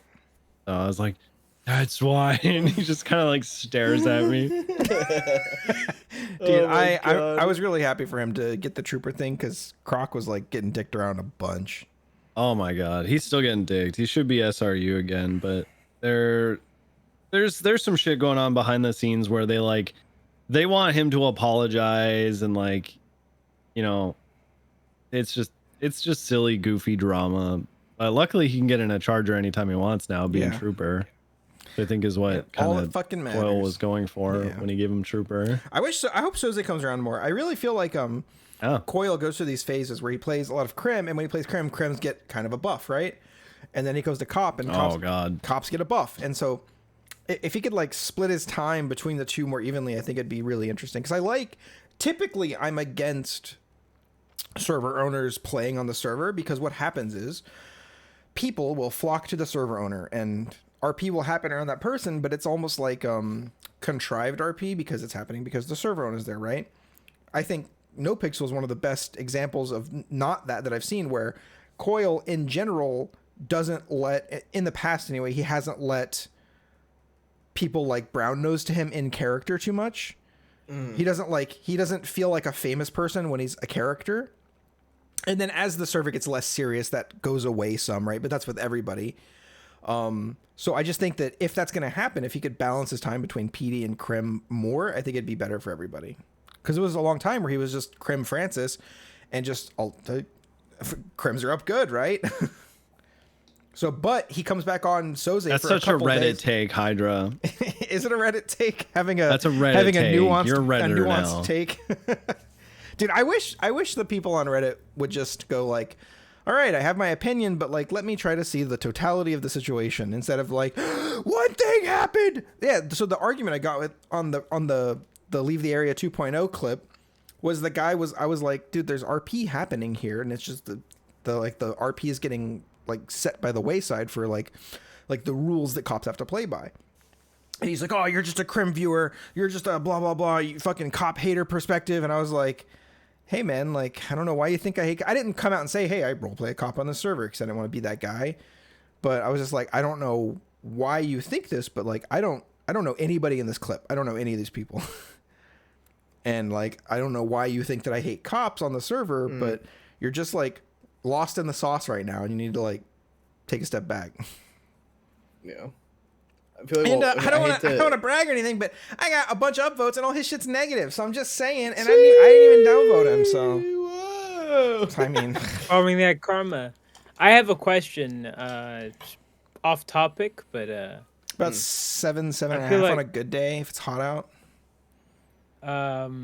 Wait. Okay, so everyone knows 3.0 is on its way out, right? I mean, is it? I don't think 3.0 is going to be gone until GTA 6. No, maybe. I heard rumors. I heard rumors that 3.0's death date's gonna be when GTA 6 is announced, and then Red Dead's gonna be it's being worked on heavy right now. Like, there's a lot of admins, full-time degen hours into Red Dead scripting, and then 4.0. But you guys got any plans for Red Dead? Do you see yourselves playing on the NoPixel Red Dead server? Dude, I barely have enough emotional energy to play on NoPixel. I don't know if I can play on Red Dead. I have my wild RP character, but I just don't want to play solo. Basically, I want to play with friends, and nobody ever wants to get on when I want to get on. So, okay, well, just think about like a fresh start server, because I think that's going to be very alluring to a lot of people. I think as somebody who's, I've honestly, I'm gonna say it, I'm a gamer, but I've never played Red Dead, so I own it. You're good. You're fine. But I'll get into that. 100% get into that, because I feel like there's more role play to be had. And I had this conversation with Vigor actually a little while ago, and we were up late, we were chatting. Dude, this guy always brings up being friend with Vigors, dude. Always. Yeah, well, what can I say, dude? We hold hands. we like to hold hands. Did I heard they've kissed. Just saying. Dude, listen, I leveled at level 50 in Garlage Citadel with him. All right, I was there when he became a man. He likes shootouts. He likes the shootout role play. He likes, tactical. He wants to, when a little soul shootout breaks out, he wants to be like, get people on rooftops right away. Let's fucking blast them. Let's blitz them. Let's take them down. Like, he loves that. I'm a big fan. Yeah. Whereas, I really like it a lot. And he asked me one time, he's like, are you not a fan of that? Like, because are you afraid of backlash or anything like that? And I was like, no, for me, I just want to interact with people, right? Like, I want to have a conversation with people. I want to create a story with somebody. And he's like, oh, I can do that anytime. And I was like, yeah, but I can't do that when you're having a shootout. You know what I mean? Like, yeah. Even when it comes down to races or pursuits, things that I personally like to go to. I love a good pursuit, right? Like, it just gets my adrenaline pumping.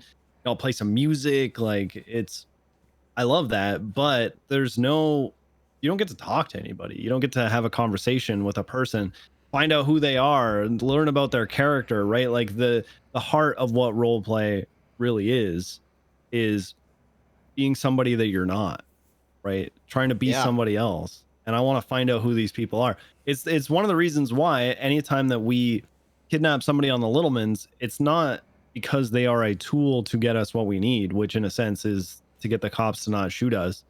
It is because we want to meet a new person. So we'll always say, we'll introduce ourselves. We'll say, hey, we're the Littlemans. We're your captors for today.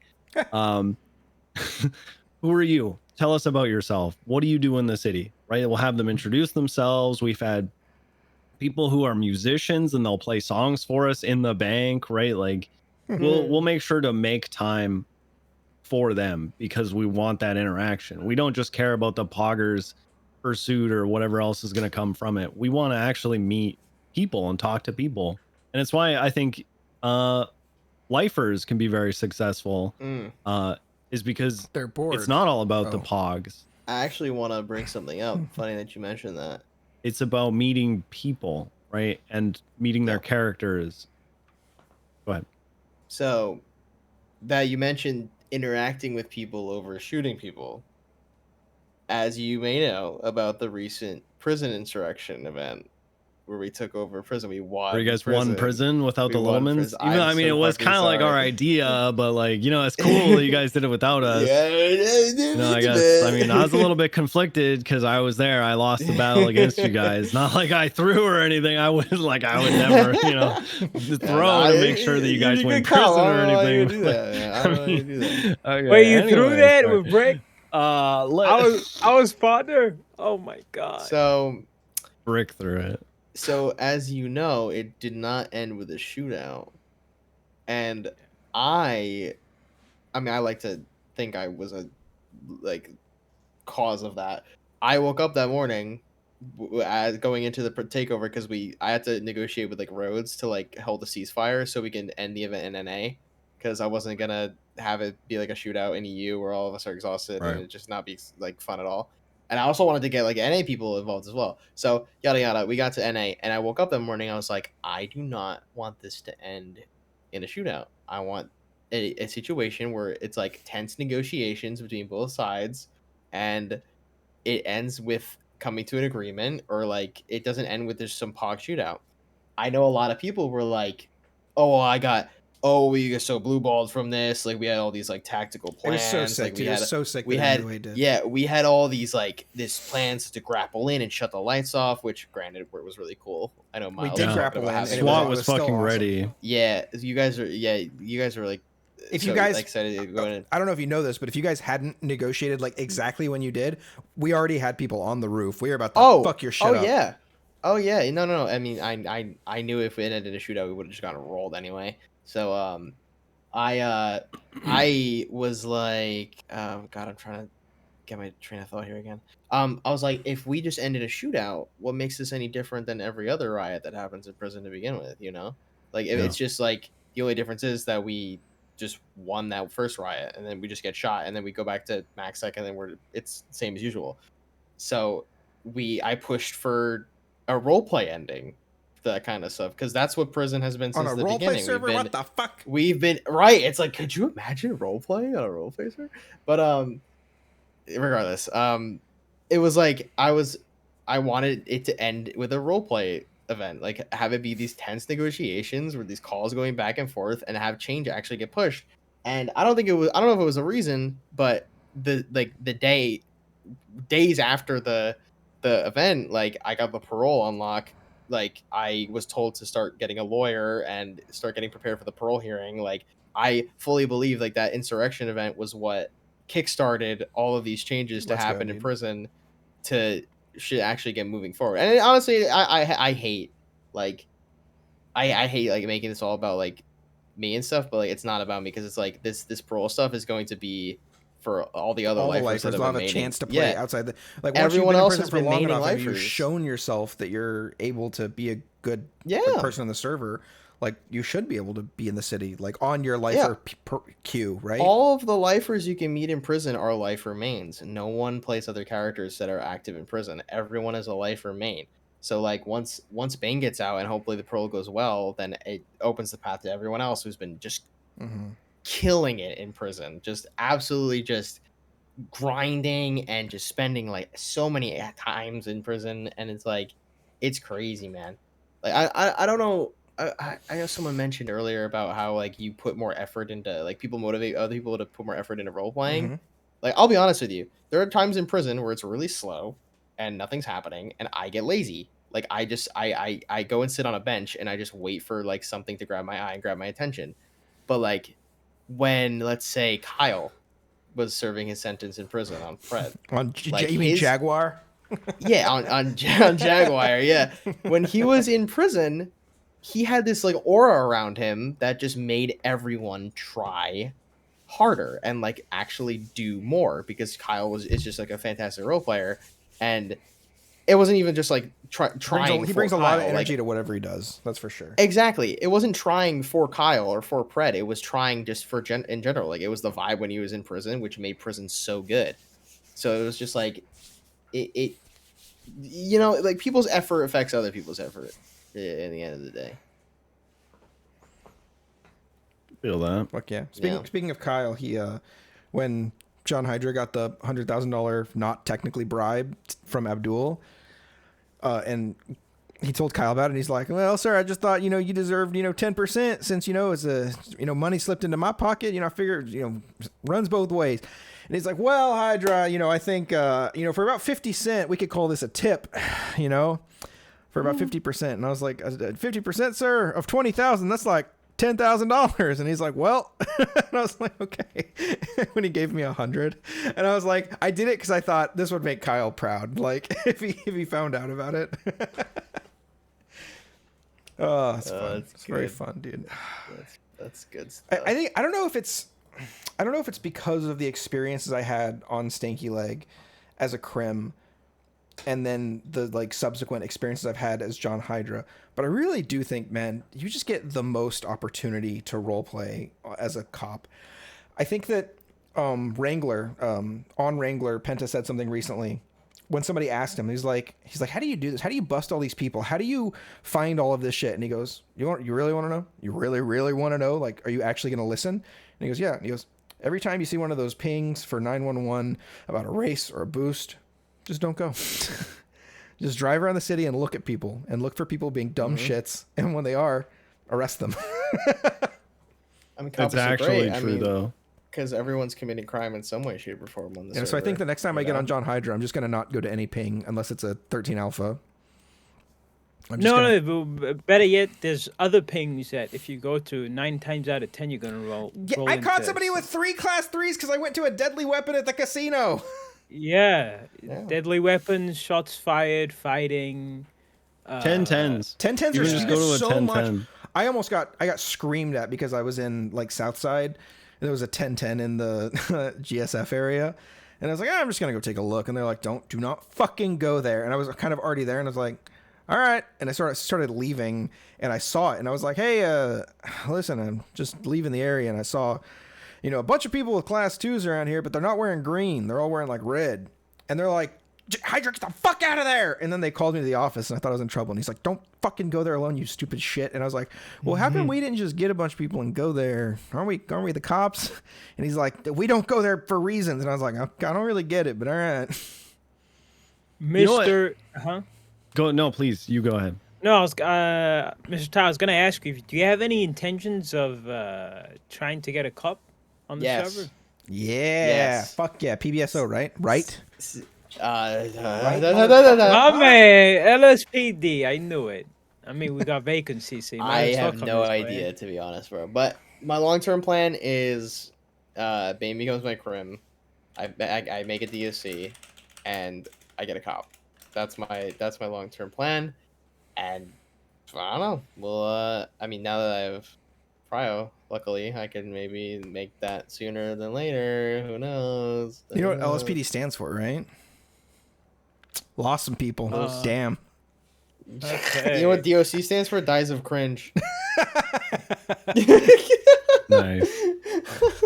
I gotta give credit to Seal for that one. Seal said that PBSO first. stands for piss before shit department.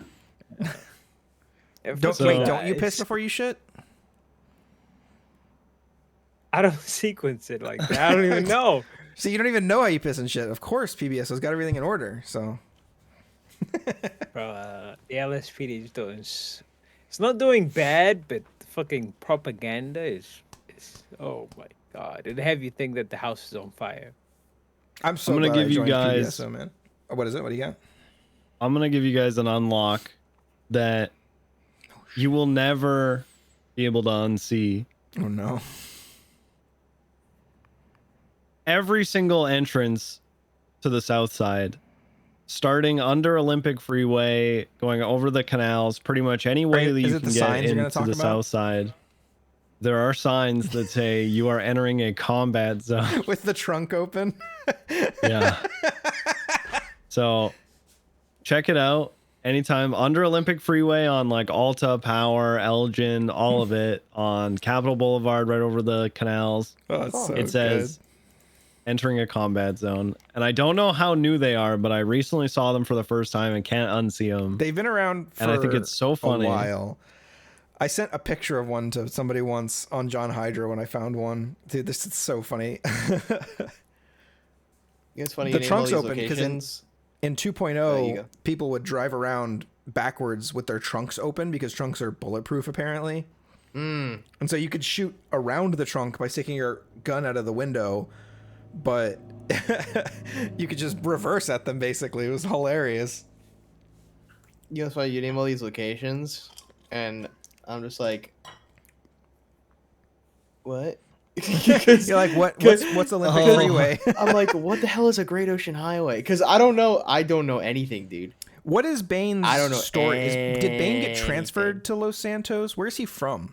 So the generic, like not generic, but the common RP explanation for lifers is that they got transferred in from another prison outside of the city. But I didn't know that going into the character. So his backstory is that he was a serial killer in Sandy Shores, and he just like killed people in Sandy, and he got arrested and slammed in prison. And the reason why he wasn't in prison, like physically, is because he was in solitary for like years, because he was like unhinged, and then he like stopped being unhinged, and then he got let out into the yard. That's kind of the lore behind it. I wish we could get the Yazukas a mini nuke. Where did that come from? I was just thinking about the Yazuka backstory. Kilo Yazuka's in for so long because he used a dirty bomb to blow up his father's corporate building. Essentially. And so that's and then they had to get transferred here because he had too much power in Japan. And so I was like, man, it'd be so sick if we could get like a mini nuke and like destroy part of the prison, like as the Yazukas. That'd be so sick. I don't play them enough for good RP like that though. So yeah, I'm assuming anyone would let anything happen in prison. I'm sure Mickey can make it happen. people, prison is mostly like, okay, you guys are your own little island. We're gonna leave you be. Good luck. And then they just go and do their own thing. Dude, wouldn't it be sick if prisoners could is. like break out like through a series of skill checks and then have like a tracker on them and like actually like run like go nuts like outside for a little while? Or like try to hide. Maybe if they go like underground, the tracker wouldn't work or something. Dude, it'd be there's just so many cool potential things that could happen. I see Trom's cracking a bit of a smile over there. Well, I want there to be a mechanic that allows for it. I remember Ovice 2.0. Oh, yes. One of the Ovice first World. prison escapees. He was out. He was a lifer and he was out. And he broke out. I think somebody broke him out. And for months, he was on the loose. He was like, and it was awesome. How young Dab is right now, but he was actually playing the character. I remember he would have people bring him to the boathouse in the swamp, by Zancudo, the Zancudo swamp, And that's where he would like murder people that he had on his list. He would get people to bring them there. You gonna bring them to Bovice? Oh my god, Bovice is great. Smokey is phenomenal. Like he's back, by the way. Is like, he? Is he playing waking more? up again on Bovice. Nice. Well, Yeah, I mean, I it feel seems like, like it. yeah, and like I was talking to him on Bane, and don't mean to brag, but like Bane's like one of the only people that can have a long conversation with him because usually he tells people to fuck off. So I mean, I got the Bovice clout. You a big deal. I'm a big man. I mean, you were the Bovice of the prison while he wasn't there. People were scared of you. They looked up to you. You can not see it if you want. I don't like being but it's called true. that though. I don't like being called the Well, Bovice of prison because it's too bad. Bovice was different, right? Because like Bovice is the Bovice of prison. yes, because Bovice and Bane are completely two different entities. Like they do their own thing. Because like Bovice is very what's it called? Bovice cannot be his main character. I feel like you know what I mean. Like you can't play Bovice on a daily basis because he's such a strict. He's a boogeyman, right? Right, you have to play so strict to his nature that like it's hard to play him for like and his poor throat, lengthy like, durations just at a doing the time. Bovice voice. Oh yeah, no yeah, he used to take really long breaks on Bovice because his throat would just be destroyed from playing. Like I listen to him speak sometimes lately, and it's just like holy shit, how do you do this? Like how do you do that voice for so long, man? But yeah, like the reason why I don't like having Bane be called like the Bovice because like Bovice treats everyone like shit. Like that's his biggest like thing because like everyone is like he is above everyone else. Like I can't do that on Bane because Bane doesn't have the reputation as same as Bovice, like the lengthy reputation. He's not 7 feet tall. So if I go up to people and I'm like, stop fucking with Vision, and they're like, no, like I'm gonna beat your ass and rob your shit. No one's gonna do this, Bovice. Like no one's gonna beat Bovice down and rob his shit. Like. Yeah, Bane is Bane, but he still gets treated like a lot of other crims. Isn't Bovice's character like tankier? Doesn't he take more hits and get yeah, more damage? He takes more hits to go down, and he actually. Let me give y'all a little bit of an unlock. Actually, this is recent. Bovice can knock people down in 2 hits. I think. Oh, that's sick. 2 punches, and recently, and that isn't the unlock. Recently, they made it so every lifer can do that now. Oh, let's go! God. I thought so, dude. Lifer should be stronger. Every single lifer can just pummel people now. Like it is funny as hell. It makes watching sense. us roll people. It's so good. It's so good. It's so Dude, funny. that's what I thought. I got demolished by that old guy when we were in prison. And it was like 2 hits, and I was like, man, I felt like I had a lot more HP than that. What about DOC? Can DOC get a buff? Did DOC get a buff Hell like no. that? Or Fuck DOC have fucking IFAKs and fucking guns and catwalks. Like they got all the shit against us, dude. Like we needed a little bit of a something. Is I'm this glad like they- how you can like get strength from like doing workout in the prison? I Is don't this think like it's something you a- have to do or? No, I think it's tied to the lifer whitelist, like the strength buff. Okay.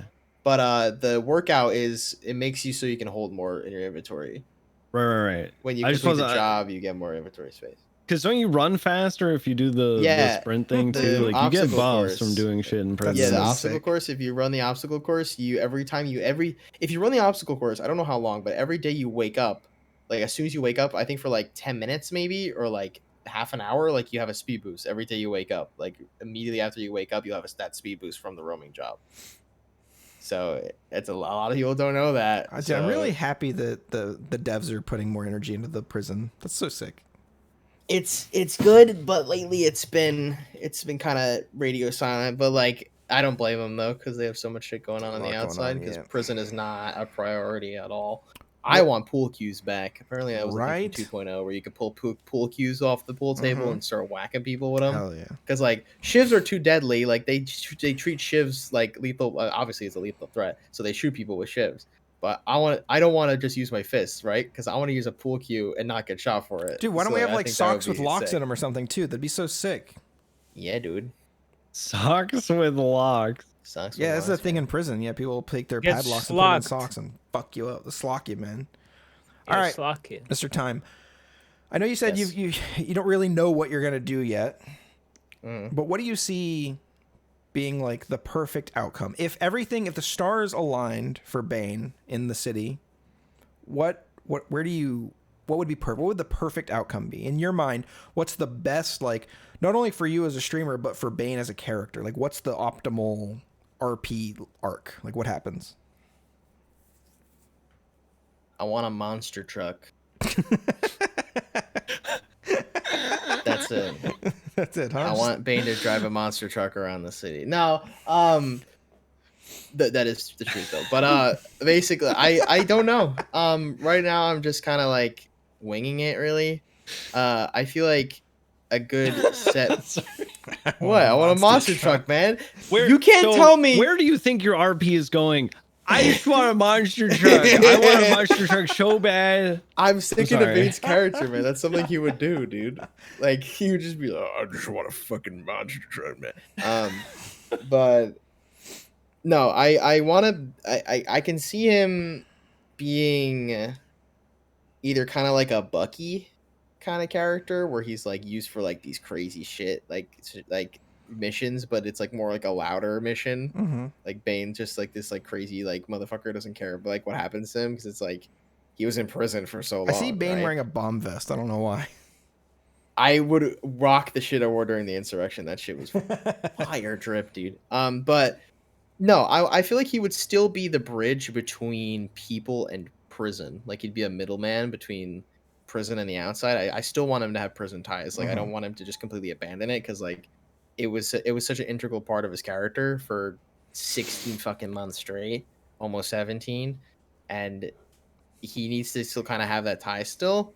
But other than that, I still want to play him as this brash, just like I don't care, like I'm unhinged as hell. Like doing this parole stuff is gonna be really, really difficult because I'm on Bane and I tell people like I just casually just tell people I'm like God, I really just want to kill someone right now. Like he just says this shit. He's like I just want to fucking kill someone. I'm so bored. But it's gonna be rough doing parole. But afterward, I want to play this like because I would always joke about it. It's like if a lifer gets on the outside, right? They can do whatever the fuck they want because they have been role playing in prison for so long. So long prison sentences mean nothing to them. They're like, oh no, 150 nothing. Months? Hilarious. So it's like I will go and just fucking just gun down like so many people, and all I get out of it is more RP with my buddies. Like that's great. It's that's like actually it's true. I didn't think about that. Right? No one thinks about that. Like people like you get to Crims go have been on home the outside for so like long. they send you home. Like exactly. Crims on the outside are like, oh well, dude, I cannot do this. I'm just gonna get 500 months if they find all this shit on me. I don't care. Like I'm just gonna go roleplay with my boys, dude. Like I don't give a fuck. That's so like, sick. who cares? You know what? It's awesome. What gangs have you had the biggest? Has Bane had the biggest affiliation with from the prison? I'm trying to figure out like who would be most likely to like bring him into the fold, right? That's a good question. Oh, because if I'm a gang leader, because we had like a big contact with Clean Boys and CG as the Yazukas. One time Lang was like, I got some fucking Yazukas on my side. You gonna fuck with me? That was so It's sick. actually so ironic looking now. Fuck, dude. What?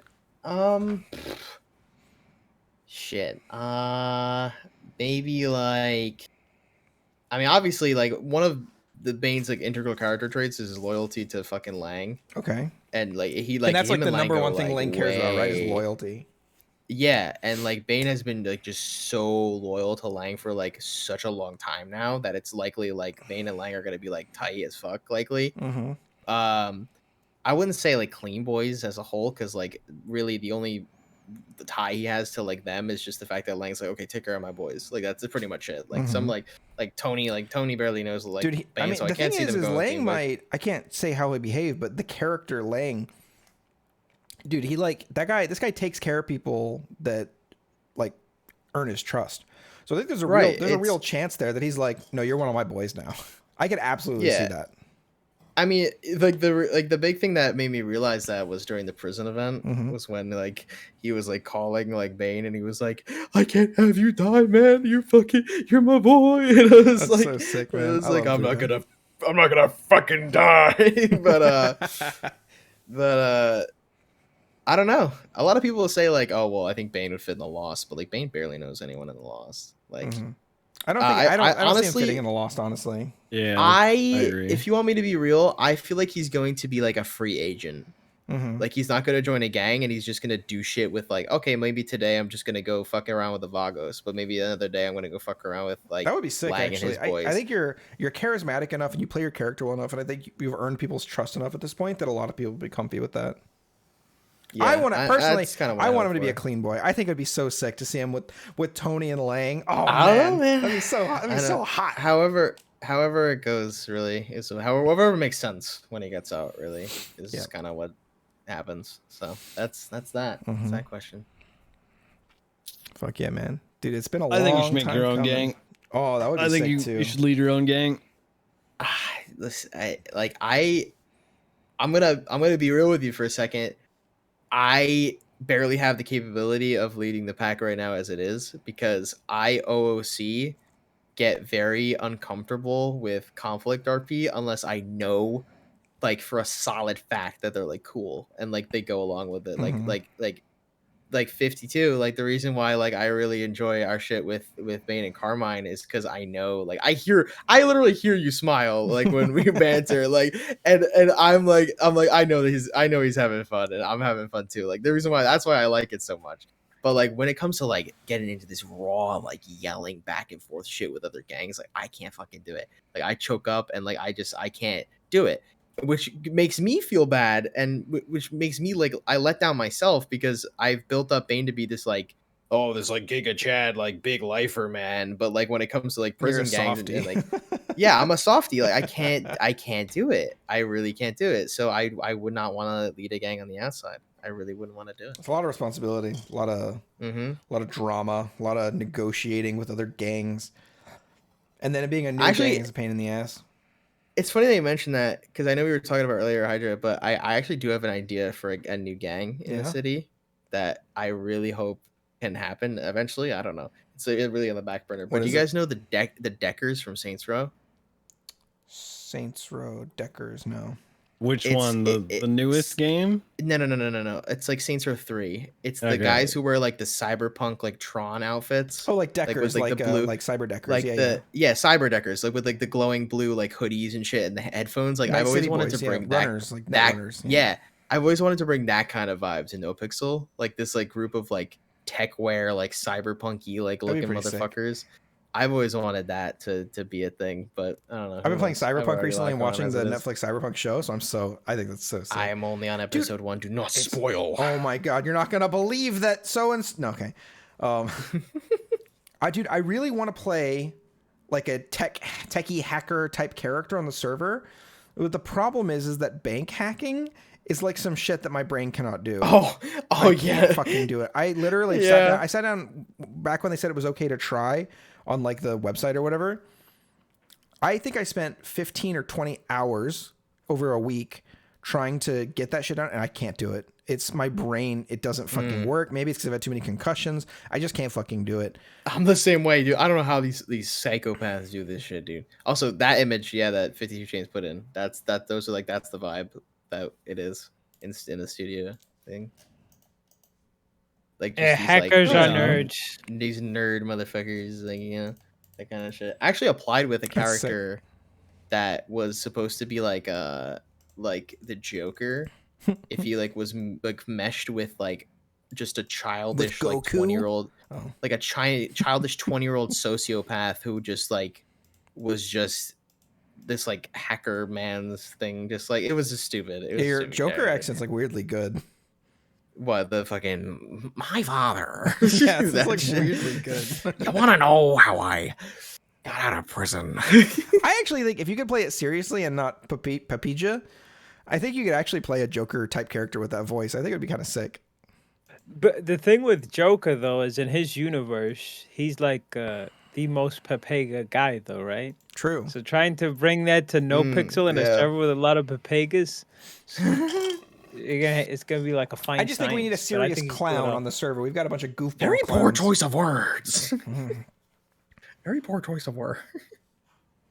I know there's a pet model that Burn uses. Oh my god, Yeah, that looks pretty whole cool. thing was so What good. is it? You ever notice how NoPixel slowly trying to turn to Gotham? It kind of is. Like, you got Bane, obviously. You have fucking Lang, who's Batman, and Dean, who's Alfred. You got fucking Chatterbox, who's kind of like the Joker. Yeah. Like, you got all these people that are, and like Bolingbroke's starting to turn them fucking Arkham. Like, we got like Bass is Gordon. Bass is True. literally, or Two-Face. He was Two-Face during the event. He was setting up for a Two-Face arc where he was like rolling like two-sided dice for the coin flip. That's sick. And he would just start doing that shit. It was so funny. Yeah, do you guys remember that? The event where like GW was playing Batman in the boat? I do And remember the that, Joker actually, took a bunch of yeah. lifers on the boat, and I dressed up like actual Bane, and we blew up the other boat out in the middle by the carrier. Dude, that was was awesome. What the so fuck? good. That was so fun. That was honestly awesome. That fits in exactly to something that we brought up before about how NoPixel's it's not like a realistic RP city or anything like that. Yeah. We now role play within like the fictional universe of Grand Theft Auto, right? Where everyone's a big character, you know, everyone's a personality. Nothing is exactly what it seems. People are robbing banks every day. It's just like, you know, it's the Wild West. You're literally not RPing for realism anymore. You're RPing for how it makes sense in the world. You know what I mean? Exactly. And that's what we've brought up before. So I feel like, yeah, that fits right into it, you know, where you've got like these hero and villain characters and like, you know, just for whatever reason just makes sense. Like I remember early 3.0, I met fucking Spider-Man, and I think it was DW playing Spider-Man. Yeah. And he was literally just using like the super jump, the zombie super jump or whatever, and just jumping around. It was like, okay. Yeah, do we have like just like Spider-Man. timeline shit, zombie apocalypses? We have fucking literal incarnation of death fucking around. We got people coming back from the dead. We got Zombie Hutch. We got Zombie Hutch. We got an old man who is the leader. That's allowed, but okay. An old man who is the leader of every single gang in the city. We got Mr. Chang reincarnated into the android body of Mr. K. We got genetically created human organisms in the prison. We got fucking everything in this goddamn server. A 200-year-old pirate. 300. Oh yeah, 20,000-year-old. Oh, too soon. Sorry, dude. That's why I've always been like completely fine with like Moosebeard and doing his like weird pirate, werewolf, vampire, undead thing. Is like it's just stupid. It's just and ridiculous. It fits. Oh, in the PD, Yeah, we had a so canonical time traveler now. He's like from the 30s or something. No, you're talking about Marty, right? Yeah. Marty Malone. No. Yeah, Marty Malone. Is that his name? Yeah. Yeah. He's great. He's from 1901, so Red Dead 2 period. Yeah. I He's think like, I there's met there's this guy slug, before. I've got slugs for you and slugs for me. Got any bourbons? Got any bourbons? Every time I'm John pretty Hyder sees him, sure- he's like, Marty, remember not to hit women now. You can't do that no more. He's like, I would never. Oh my God. It's so funny. I think there was another guy who I met at some point on Moosebeard who woke up in the Alamo Sea, and he was like, no, that's what it was. Do you guys remember the PD janitor we had for a little while? Yeah, I remember. And it was Yeah. a zombie. He was a zombie, yep. And he got shot by like Pred like every fucking day. But he was a zombie Ped model, and That guy RP'd the shit out of being a janitor, by the way. He Oh, yeah, RP'd he the did fuck great. out of being a janitor. He passed so much time with John Hyder. Anyway, go on. He was a detective, I believe, from like the early 1900s who got ocean dumped by like the mafia, and then for whatever reason woke up like 100 years later in the Alamo Sea and just was alive again. He's like, well, I still want to be a cop. That sounds so sick. It's so sick. And he was So just like his cool. flesh was like falling off and stuff. He's clearly undead. But I just feel like was you a got, janitor. dude, you gotta have those. I shot him in the kind of face the people. first time I saw him because I thought it was a zombie event zombie. So he was like, hey. And I was like, oh shit. I hope that comes back this year, because that zombie event was crazy. Crazy fun. I remember watching Miles's POV was honestly the best POV for the entire event. Miles had a really With good him- POV. He stayed when he alive was for on so the- long too. When he was on the gunner for the fucking car, and he was like, "Get away!" It was so good. He plays that character so well too. The character of like, you know, the modern warfare, hard ass, like Call of Duty guy, like yeah. I It's remember funny everyone... too because I'll try to coax Jim out of him every once in a while. I'll, you know, dude, I feel his armor slip when he's around you. He stops being a hard ass and starts being a goofball, even if only a little bit. Yeah, you just feel something about it. I think it's just like you're right, 52. You just attacked. There's a fucking bee here, man. I'm trying to stay alive. All I saw was this. That's all. Which is like Universal Cypher. Don't fucking touch me, man. I think it's gone. I don't know. We'll find out. He heard about you, dog. They're sending him after Carmine. They're taking him out at the source. Hey, I need you to go after Carmine Costello. And it's just a bee. The next time I get fucking on Stanky Leg, I'm gonna be destroyed because John Hydra's been paying people to take Stanky Leg out. Why would you do that to yourself? Because in RP, somebody told me that Stanky Leg put a hit out on John Hydra, and he's like, "Oh yeah, two can play at that game, motherfucker." We play the Dobermans as literal snitches. Like if people are golden thing from Harry Potter. If people are too if people are too dumb to like hide, like be careful around Dobermans, like you need to know like these people are SPS characters. Like if you treat us like really stupid, like someone pulled out a Molotov in front of us and we just run to visitation and we're like, Jake has a Molotov right now, and they don't take him seriously because it's the Dobermans, so they don't believe anything that they say, so they just run around being like, this person has a shank. It's just it's so stupid, it's so dumb.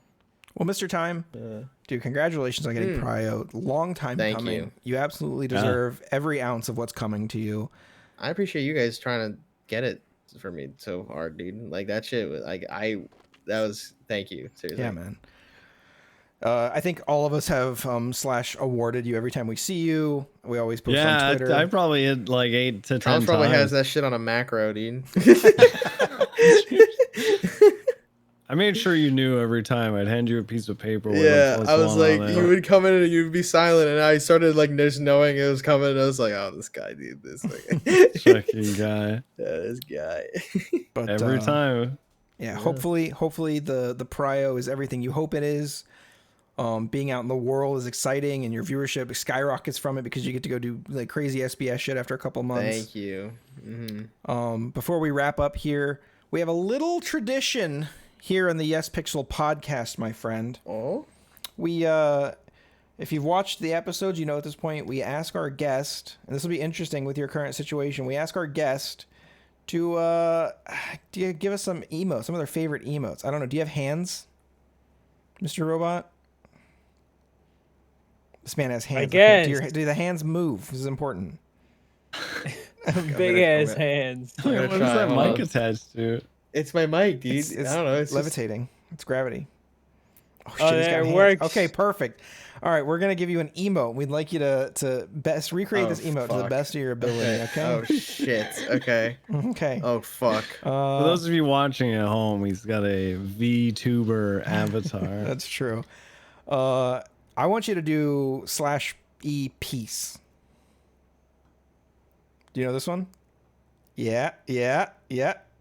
Almost. Come on. Yes. I can't.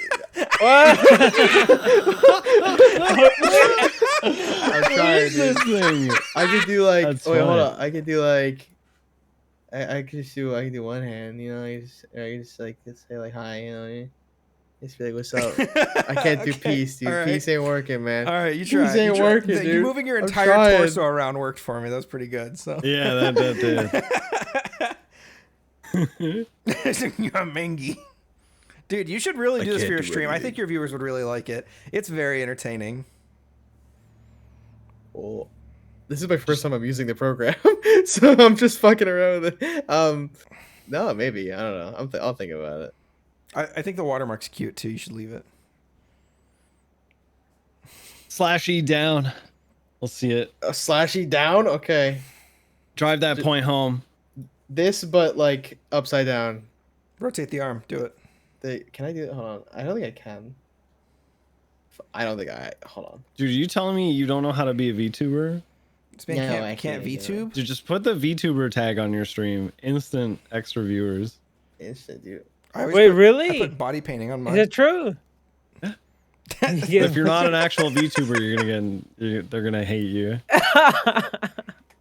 Oh my god, I remember. I know. I was waiting to kind of say what was happening. It was just like VTuber tags, and like it would just be like, well, some of them were actual VTubers, but they just come in and attack them anyway because they just weren't. I don't know. I don't know. For me, I'm gonna do something. I'm gonna request something I think is possible. Should be salute. It is for the salute. There's no way you can't do that.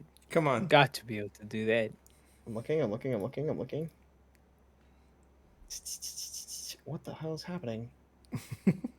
What did I just do? Sorry, I'm having a difficulty. I'm gonna start using the VTuber tag. Salute. Here's what I have to say to that. Yeah. No. No you almost bueno. had it. You raised your hand up. You almost had it. That's I good. thought he had it. Yeah. All right, Mr. Time. Where can we find your stream? Is Mr. Time with 3 E's, all lowercase, on Twitch? All lowercase, 3 E's, because most of the Mr. Times were taken. Anything else we can plug? You got a Patreon, Spotify, Twitter, MySpace. What do you got? I also have a Twitter, which is the same thing as my Twitch, Mr. Time with 3 E's, all lowercase, yada yada yada. And honestly, it's just Twitch and Twitter. Perfect. What's the OnlyFans, by the way? Working on it. Okay, great. You just hit us up. We'll add it to the show notes. Yeah. Time. Drums. I love you, man. I want you to know that. I love you too, man. It's every time I see you in prison, it's always a pleasure. I'm happy to finally see you getting what you deserve, because it was way too long coming, honestly. And I think the right people weren't being bothered about it.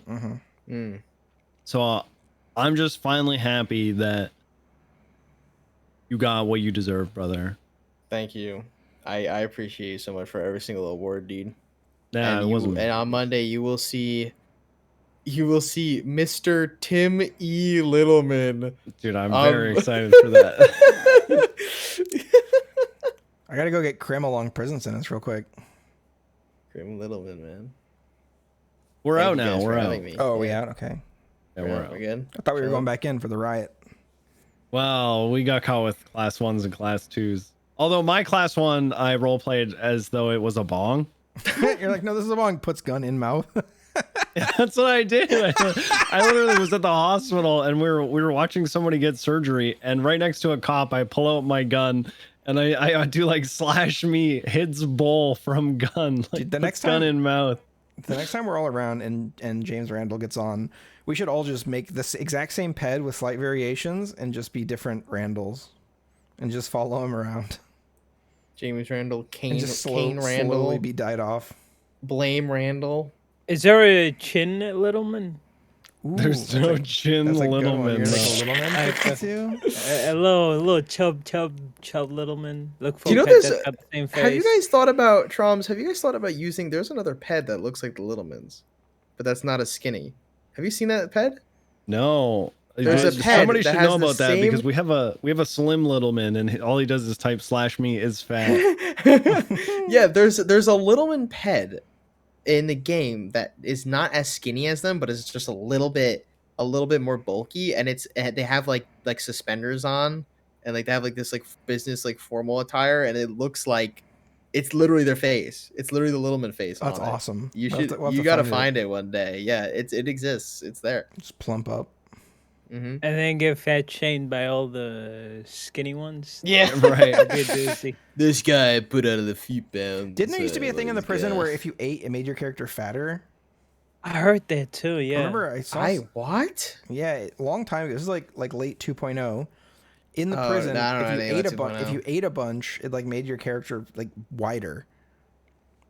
I don't know Yeah, if I it don't was know a anything thing about that that. certain people had access to, or if it was an actual thing. But I remember Taco Prince got like really fat doing it, like hilariously jokey fat. It was like very funny.